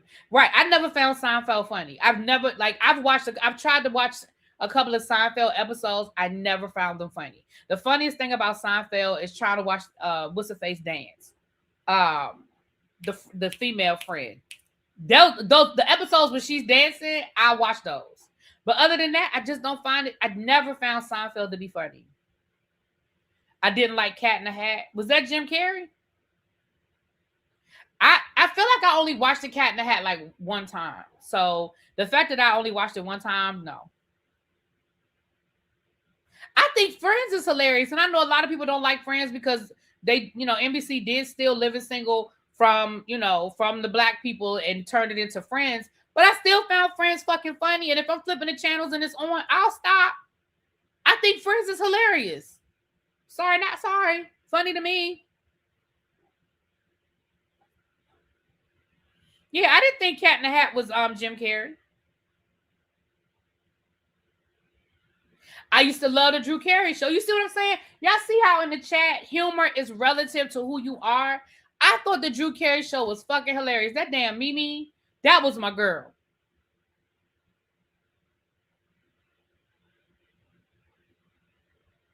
Modern Family was funny. Right. I think if all of us drop down and talk about the shows, things we like, and because it's like music, it's like art, it's relative to who you are. And I'm not going to tell somebody else it's wrong just because it's offensive to me. Stop fucking supporting it. That's just like Caitlin Clark. Caitlin Clark has been hanging out with the racists. Morgan Wallen. Baby, Melissa McCarthy, and she's slapstick, but I think Melissa McCarthy is fucking her. I was so mad when Mike and Molly ended, but her movies have me dying. Do you hear me? In stitches.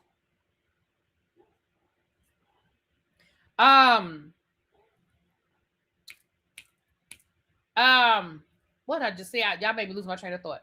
But it's just, again, Caitlin Clark. Caitlin Clark is hanging out with the racists, Morgan Wallen. We know Morgan Wallen is a racist. He's an unapologetic racist. But I don't mean no harm.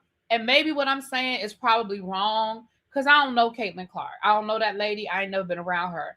But she is a white girl. She's a woman that went to college in Iowa that now plays in the WNBA in Indiana.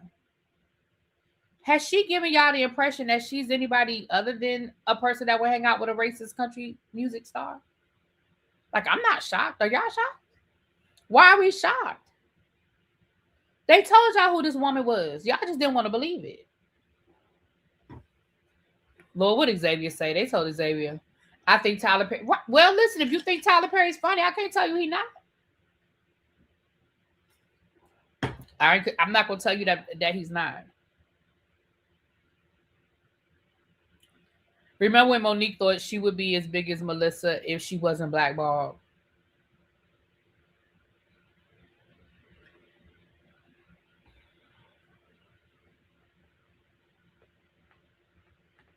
Let me say this, and I know y'all get sick of me saying this about Monique.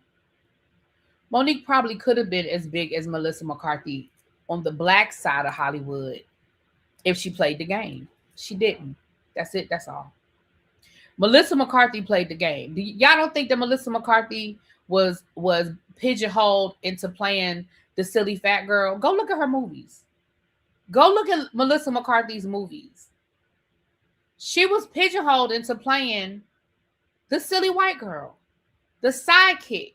Go back to Bridesmaids. She was fucking hilarious in Bridesmaids. But what was she in Bridesmaids? She was the butt of the jokes. She was the sidekick. She was the fat sidekick. When she became a leading lady, she still played those roles. Unfortunately, she did. Now, when she's ready to play a more serious role and to really get down and dirty, I think she definitely will cross that barrier and will be able to do. She's actually already played a few serious roles, but people don't like it. But there's a game in Hollywood, and either you're going to play the game or you're not. And when you choose not to play the game, then you're outside. You get cut from the team. It's real easy. And I understand that people like Monique think they're bigger than the program, but you're not. And Hollywood is going to show you that you're not. And there are people who, I was talking to Miss Cruiser earlier today about Cat Williams. Cat Williams is very talented. And Cat Williams has decided that he's going to take his own role. And he's put his own money into himself. And he's made a lot of money doing it that way. Nothing wrong with it. He didn't want to take the Hollywood role. So he bet on himself and he fucking won. And there's nothing wrong with that. Ali Sadiq, who is one of my favorite comedians right now. If y'all don't know Ali Sadiq, baby, please go. Xavier, can you do me a favor? Go to Ali Sadiq's YouTube channel. Can you drop the link for, I think it's called My Two Sons. Please drop that link. And if y'all are not familiar with Ali Sadiq, please, please, please. Ali Sadiq is fucking hilarious. But Ali Sadiq has done the exact same thing. He uses his YouTube channel. He said Netflix has turned me down every year that I pitched a comedy special at Netflix. And he said this is what he learned. He said he did Comedy Central. He did a stand-up show on Comedy Central. And he used clips from Comedy Central to advertise his stand-up show on his own YouTube channel. And Comedy Central flagged him. He said Comedy Central flagged him for using his own clips on his YouTube channel. And he reached out to them and said, what the hell? Like, you flagging me? That's me. That's my clip. That's my comedy special. I'm advertising it for you. And y'all flagged my YouTube. And they told him, well, no, we own the rights to that. And he said, the lesson I learned was, you'll never get me again. And from that point forward, he has done his own thing. He has put his own shit out. He has put his own shit out on his YouTube channel. And when he wants to sell it privately, then I think he just recently started a streaming app where you can download it off the app. And what he's done now is he's put his friends on and doing the same thing. And he's creating his own lane as well. So you don't have to play the Hollywood game. But if you're going to choose to not play the Hollywood game, you're going to have to gamble on yourself. And what Monique chose to do was, and this is my opinion, and we done had this Monique conversation 50,000 times, but this is my opinion. Instead of her gambling on herself and betting on herself, she chose to sit back and complain about all the people that did her wrong. Ma'am, you chose not to play the game. We can argue right now because we done argued about it a million times. We can argue back and forth about whether she was right or she was wrong, going back to the situation with Precious. But at the end of the day, you didn't play the fucking game, and that's what we tried to explain to you. And when you choose not to play the game, now you got a choice to make.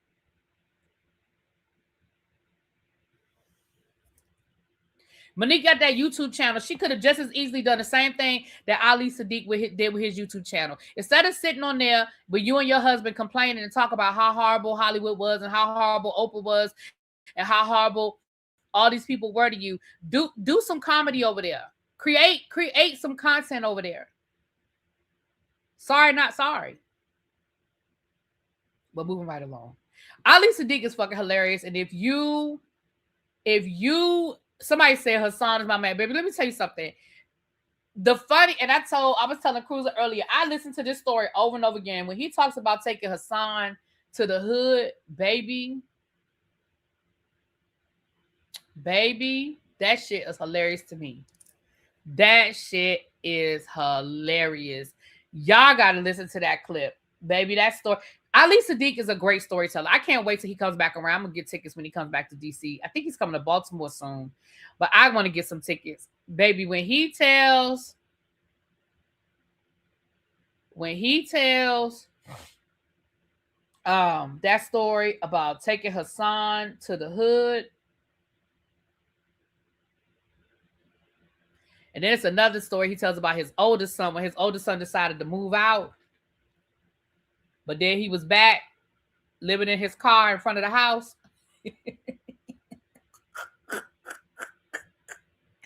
Baby, he's hilarious. When his son went to the cookout and he told the aunt, baby,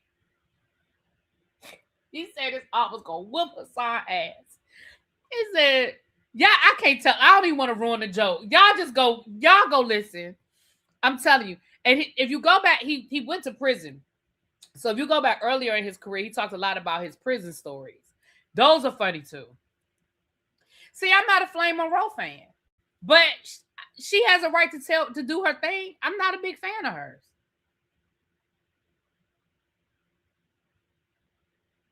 Right, Miss French Kiss. Hey, girl. All right, now look, let's get into it. Now, it's 200 of us in this chat. I have the link pinned for our event that we're having in July. Now, listen, y'all been buying these tickets, and I really do appreciate y'all for buying these tickets. If you are going to be in DC or in the DC area, come out and join us. Y'all know we are having our Dreaming Out Loud event with my friend Dee Dee Cummings. She is going to be here with her book, How to Dream. How to Dream. It is right there. That's the book. So for the price of the ticket, you're going to get an evening with the author. We're going to go through some of these exercises. If you get her book, you'll see where she has exercises in her books to go through the different things on what we do to create obstacles and stop us from really getting out of our own way and achieving our dreams. It's going to be an open conversation. It's going to be a shared conversation. You will get an autographed copy of the book. You will get an autographed copy of the book. You will get some exercises to help you to take home, to do, to journal in real time. Okay, you're going to get those things. We're going to have some food. We're going to have some mocktails. Tracy's going to have some mocktails for us. We're going to have some food. And I told you guys before that we are having this event in a content creation space. So there will be over 20 different setups where if you want to come in and have your own photo shoot, honey, and take picture after picture after picture, that will be there for you. And of course, you get to hang out with myself. Cajun is going to be there. Tracy is going to be there. Miss French Kiss is going to be there. Treese and Shade in the City is going to be there. Treese and Nails are going to be there. T All Me is going to be there as well. And a few other people have bought some tickets because I've been seeing, I see the stuff come through. So if you already purchased a ticket, let me know. And again, if you would like to come, the link is pinned to buy your ticket. But if you're not going to be in the area, but you would like to donate a ticket to somebody who might want to come, by all means, please do so. I didn't focus as much on, because I was focused on this cruise, honey. But now that we are past the cruise, baby, I'm going full throttle. We got to sell these tickets. I really want to sell between 20 and 30 tickets. If I could sell between 20 and 30 tickets, I'll be happy. The room can comfortably seat up to 150 people. But I'm not, 150 people is just that's gonna be too much. So let me just tell y'all the truth. Y'all know I tell y'all the truth. I want to sell enough tickets to pay for the space. So I'm being really honest with y'all. But I also wanted to keep it intimate. I still want us to have an intimate space. So if I can sell between 20 and 30 tickets, I can pay for the space. I ain't gonna make no profit, but that's okay. But I want to be able to pay for the space. That's my main goal, is not having to come out of my pocket and pay for the space. That's my biggest goal. So that's honestly what I'm trying to do. So again, if you are not able to come, but you desire to donate a ticket, please do so. And just let me know you bought a ticket that's going to be donated, and I will definitely find somebody in the area who wants to come. I've also, I've also extended this to all people. So if you know people who live in the DC area that might want to come, send them the information. I can shoot you that flyer with the link and everything on it, or you can hit me up on Instagram and I can send you the link and all that good stuff. So yeah, there we go. Don't forget, El Teddy's field trip is in August, and we're ready to rock and roll on that as well. Has anybody bought their Jellicle Ball tickets? Somebody was telling me they were having a hard time with the link. So if you tried to buy your tickets and the link didn't work, please let me know. I'm going to check on that when I get off of here. I was supposed to check on that before I went live, but I ran out of time before I went live. So I'm going to check on that tonight and make sure that link is working. Yeah. And child, we still got people booking this cruise. We're trying to get to 50 people. Okay. Now, let's talk about what else Kevin Hart. What time is it? Okay. It was 8:30. I didn't know it was that late. Okay. Let's talk now. We're going to do a totally separate live. But let me just read y'all this article. Read y'all this article. And again, Pam did a good breakdown legally of what's going on over at Kevin Hart. But let's read this article as it relates to Kevin Hart and his Heartbeat business. He's having some issues over there. Right now, there's a lawsuit where he sued one of his former employees. Child, I need to put on my reading glasses. Hold on. I just had that. Hold on. Heartbeat, you make me feel so. When I say heartbeat now, I'm singing heartbeat. Okay. Tracy, you know you're in my. It's so funny. Your name is misspelled in my phone, but I keep it misspelled in my phone because now I know how to find it. Ain't that stupid? Anyway, moving right along. Moving right along. So this article is coming from Bloomberg. Child, let me put my reading glasses on because, baby, you love that song? Heartbeat, you make me feel so sweet. Hey, okay. Child, let me put my reading glasses on, honey, because... Okay. So this is from Bloomberg. This is an article. It says, inside a year of chaos and conflict at Kevin Hart's media company. When Kevin Hart announced in January that he'd licensed his name to Authentic Brand Groups, the popular comedian was silent on a key detail: the future of his namesake media company. Hart sold some ownership and oversight of his brand in exchange for an undisclosed sum of money and a stake in Authentic, a New York-based firm that manages the likenesses of Marilyn Monroe, Muhammad Ali, Shaquille O'Neal, and David Beckham. Hart used this partnership with Authentic to reset his relationship with the people around him and his company, according to 6 current and former employees. Hart's employees say that they worry that this deal marks the beginning of the end of Heartbeat, the comedian's namesake media company that produces films, owns a network of short-form video channels, and handles marketing for brands. Though the announcement made no mention of Heartbeat, the agreement gave Hart money to buy out his private equity partner in the company over time and regain control of the use of his name, image, and likeness. Hart's endorsement deals, which had been a pillar of Heartbeat business, will now be handled by Authentic. Once valued at about $650 million, Heartbeat has shriveled over the past few years. The company enacted its latest round of job cuts in December, firing the heads of its scripted TV division, as well as employees working across marketing, social media, and brand partnerships. Earlier this year, it let go the leaders of its podcast division and later sued them for breach of contract. That's that lawsuit that Pam read yesterday. Hart has withdrawn from the company, leaving day-to-day management in the hands of a small group of executives. Staff meetings have been canceled.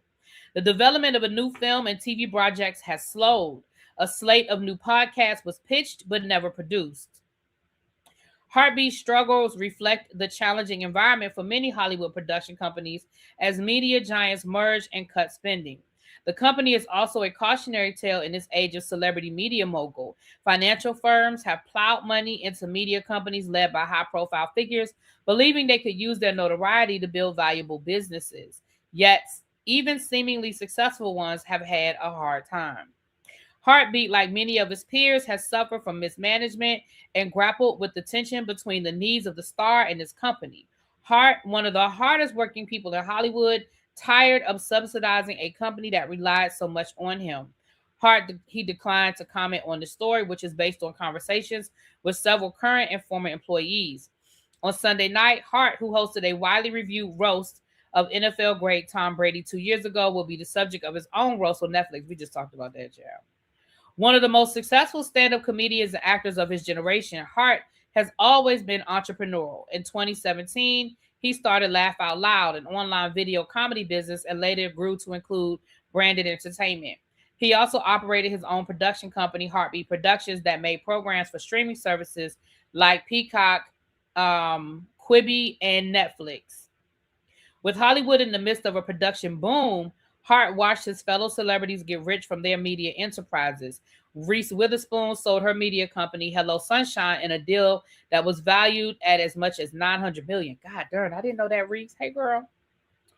Hart's friend LeBron James raised money for his company, Spring Hill, at a valuation of $725 million. Hart believed he could be next. In late 2022, Hart merged his business interests under the Heartbeat banner and raised money by selling a 15% stake to a private equity firm, RB Partners. This deal was valued the company at about $650 million. The new business was predicated on three pillars: film and TV, short form video, and advertising. Heartbeat had a deal to produce movies for Netflix, a slate of podcasts for SiriusXM, and original audio series for Audible. Heartbeat also developed relationships with advertisers such as Lyft, Procter & Gamble, and DraftKings. While Hart would star in Heartbeat projects, the goal of the company was to develop projects and new businesses that didn't involve his namesake.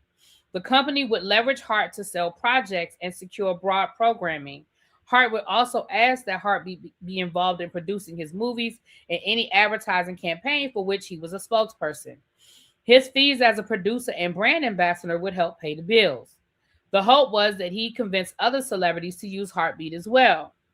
And Thigh Randolph was named as chief executive officer. Offices were opened in New York and Atlanta, and they had a 40,000 square foot West Hollywood office that was once occupied by Oprah Winfrey. Hart redesigned the space and installed a world-class art collection. I think that was their slick way of saying he was spending a lot of money, but okay. I'm just saying.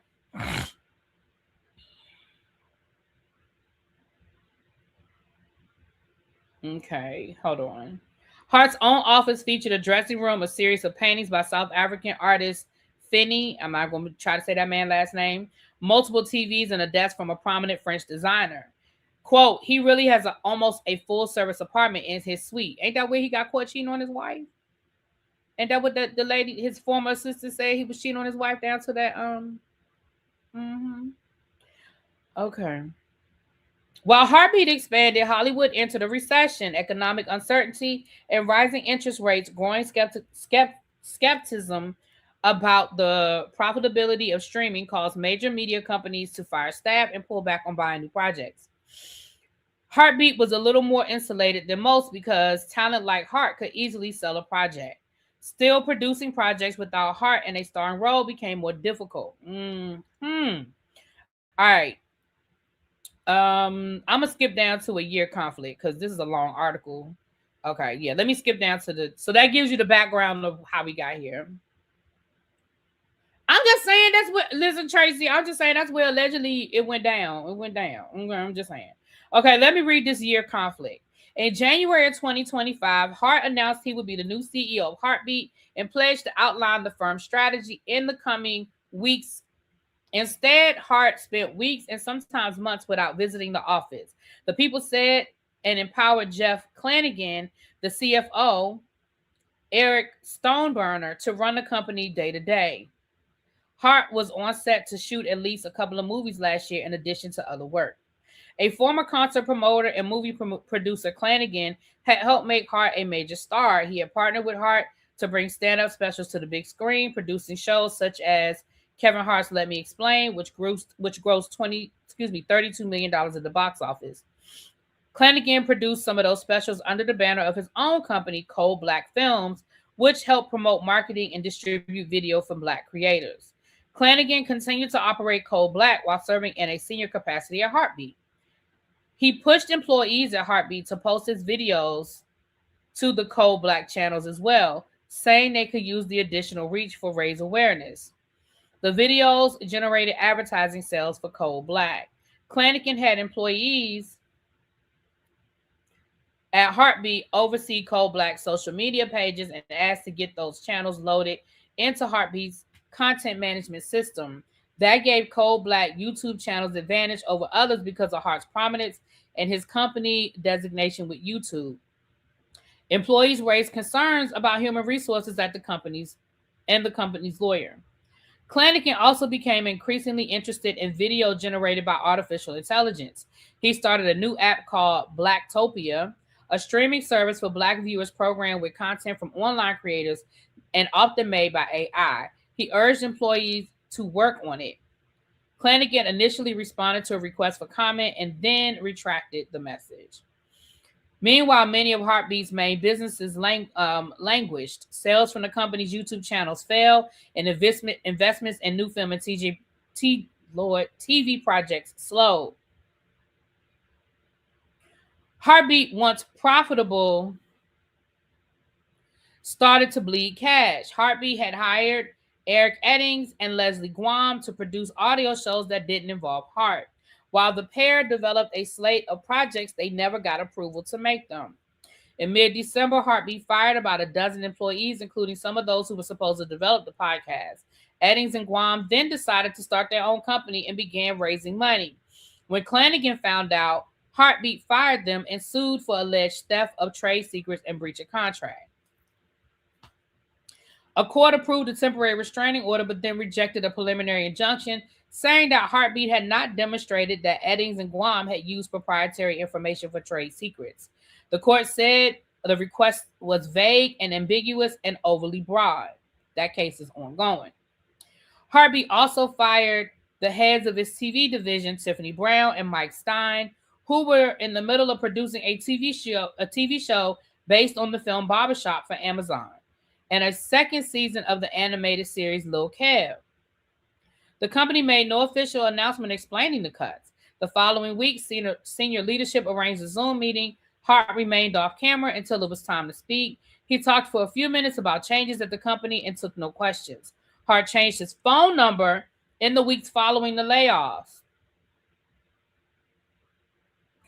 It says that some of his advisors had suggested that he do this years earlier, so he wasn't so available. Yeah, but that's real interesting that you did it after you fired a bunch of people. Okay. A few weeks later, Hart announced the deal with Authentic Brands Group. Hart used some of the proceeds to buy out Aubrey Partners, freeing him to steer his brand deals to Authentic and outside of Heartbeat. A few of his employees and his publicists joined him at Authentic. Quote, "This is a turning point for Heartbeat." The company wrote in a subsequent email to employees explaining that the deal would free Hart up to focus on what he does best while allowing Heartbeat to stand on its own and grow beyond him. He's, quote, "I know for the past few months we've been tough."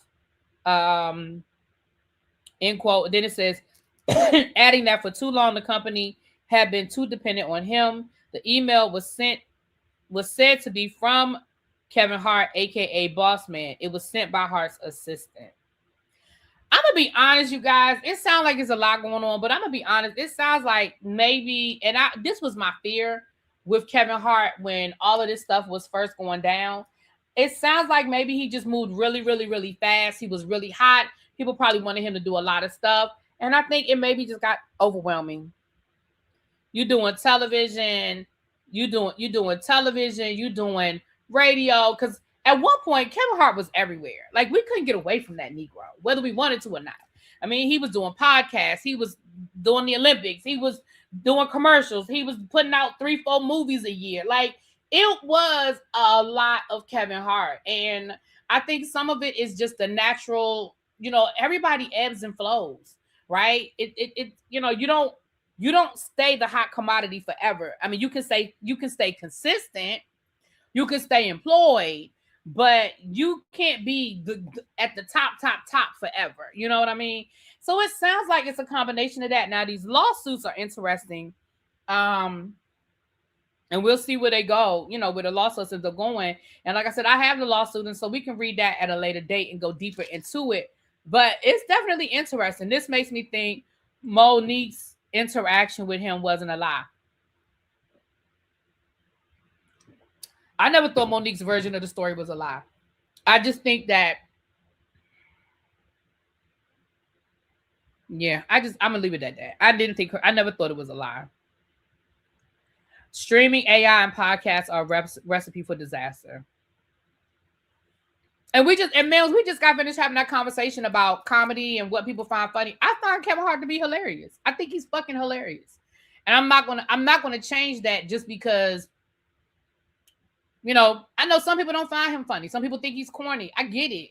But that's what makes the world go round. I will never forget watching the comedy special when he talked about his uncle showing up at his graduation and he bought his own box fan.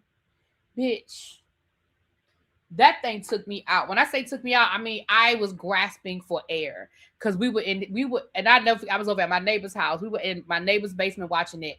And baby, when I say we were holding our stomachs, because my girlfriend, my friend at the time, she was there and she talked about how her uncle did that at her graduation.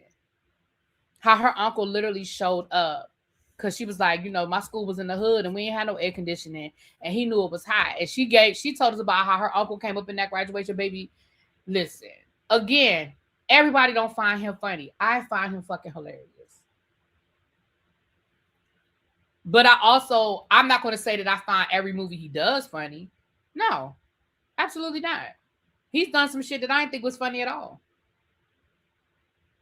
But his stand-up, I still find his stand-up funny. I find his stand-up to be hilarious. But that's like with Eddie Murphy. I find Eddie Murphy's stand-up to be funny. I ain't think all his movies were funny. But his stand-up, fucking hilarious.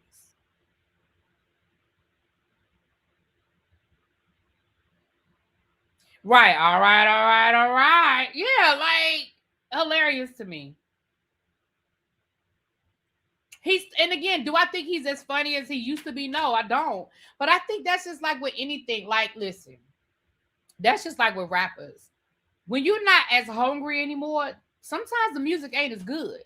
Because when you were hungry and you needed that song to be a hit, there was a different level of intensity. And I feel the same thing. Like, Eddie Murphy's funnier stand-ups were his first 2 albums for me. His first 2 albums to this day, I can listen to and will have me fucking dying. Raw is not his funniest stand-up to me.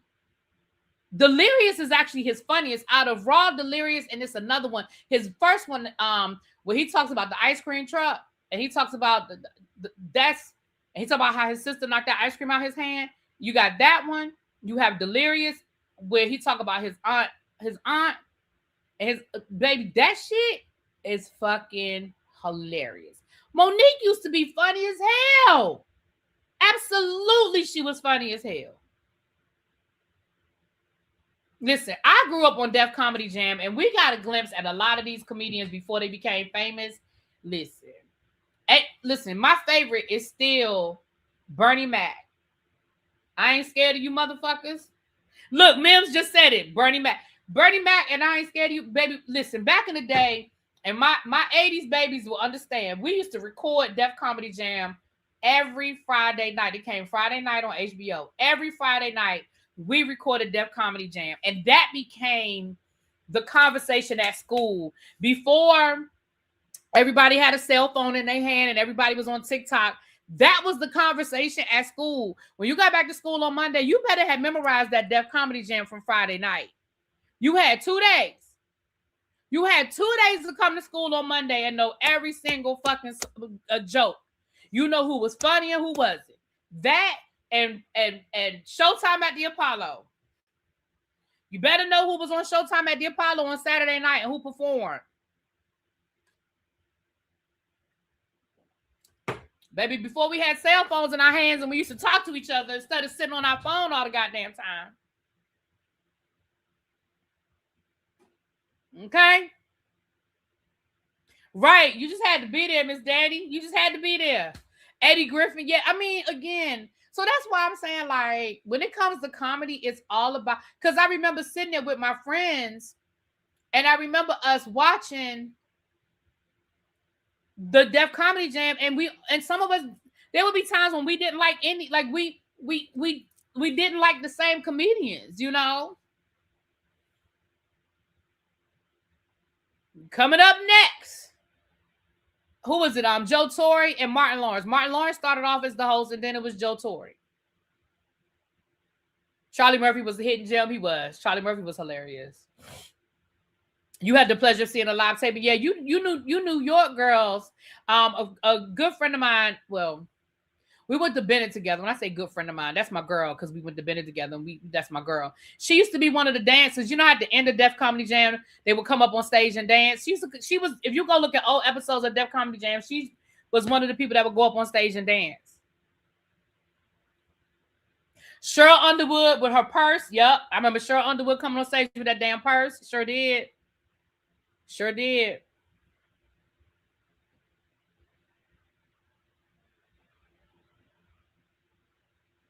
Adele, yeah, it was some great, and especially the first couple of years when it was just that raw hunger, when people didn't know what the show was gonna be, whether it was but when it became a hit and then people knew, but when it was just that raw, those first couple of seasons with Martin Lawrence and Kid Capri, some more, yeah.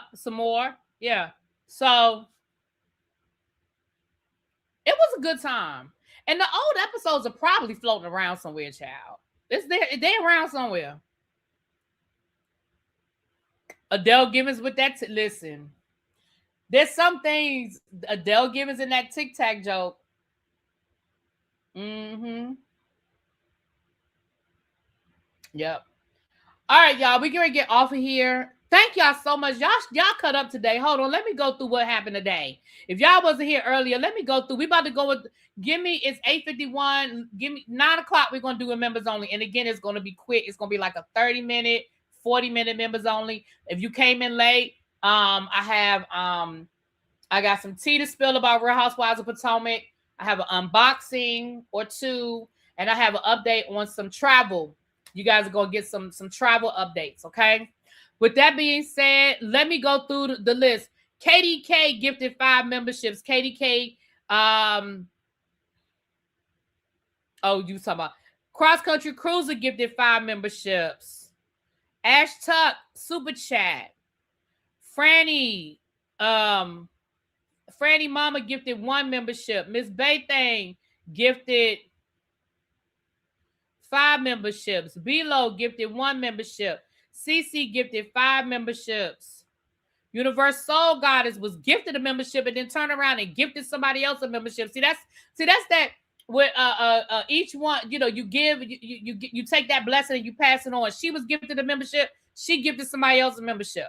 Thank you, Ash Tuck, for the super chat. She wanted to give membership. She couldn't figure out how to do it on her phone, and I appreciate you, my love. Tracy gifted 5 memberships.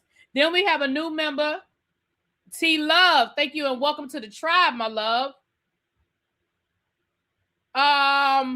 Paris gifted a membership. DeMarcus super chat. Thank you, DeMarcus, as always. And that's just Tracy. Tracy been a member for 54 months, and she talking about the mocktail is mind your business. Child, don't get me started on this mocktail with Tracy. Moving right along. Right, she paid it forward. So give me a few minutes to just set it up, and we're gonna go straight into a members only live. It'll be on both channels. It'll be on this channel and the review channel. And we're just gonna roll with it. Okay. All right. Talk to y'all later. Peace.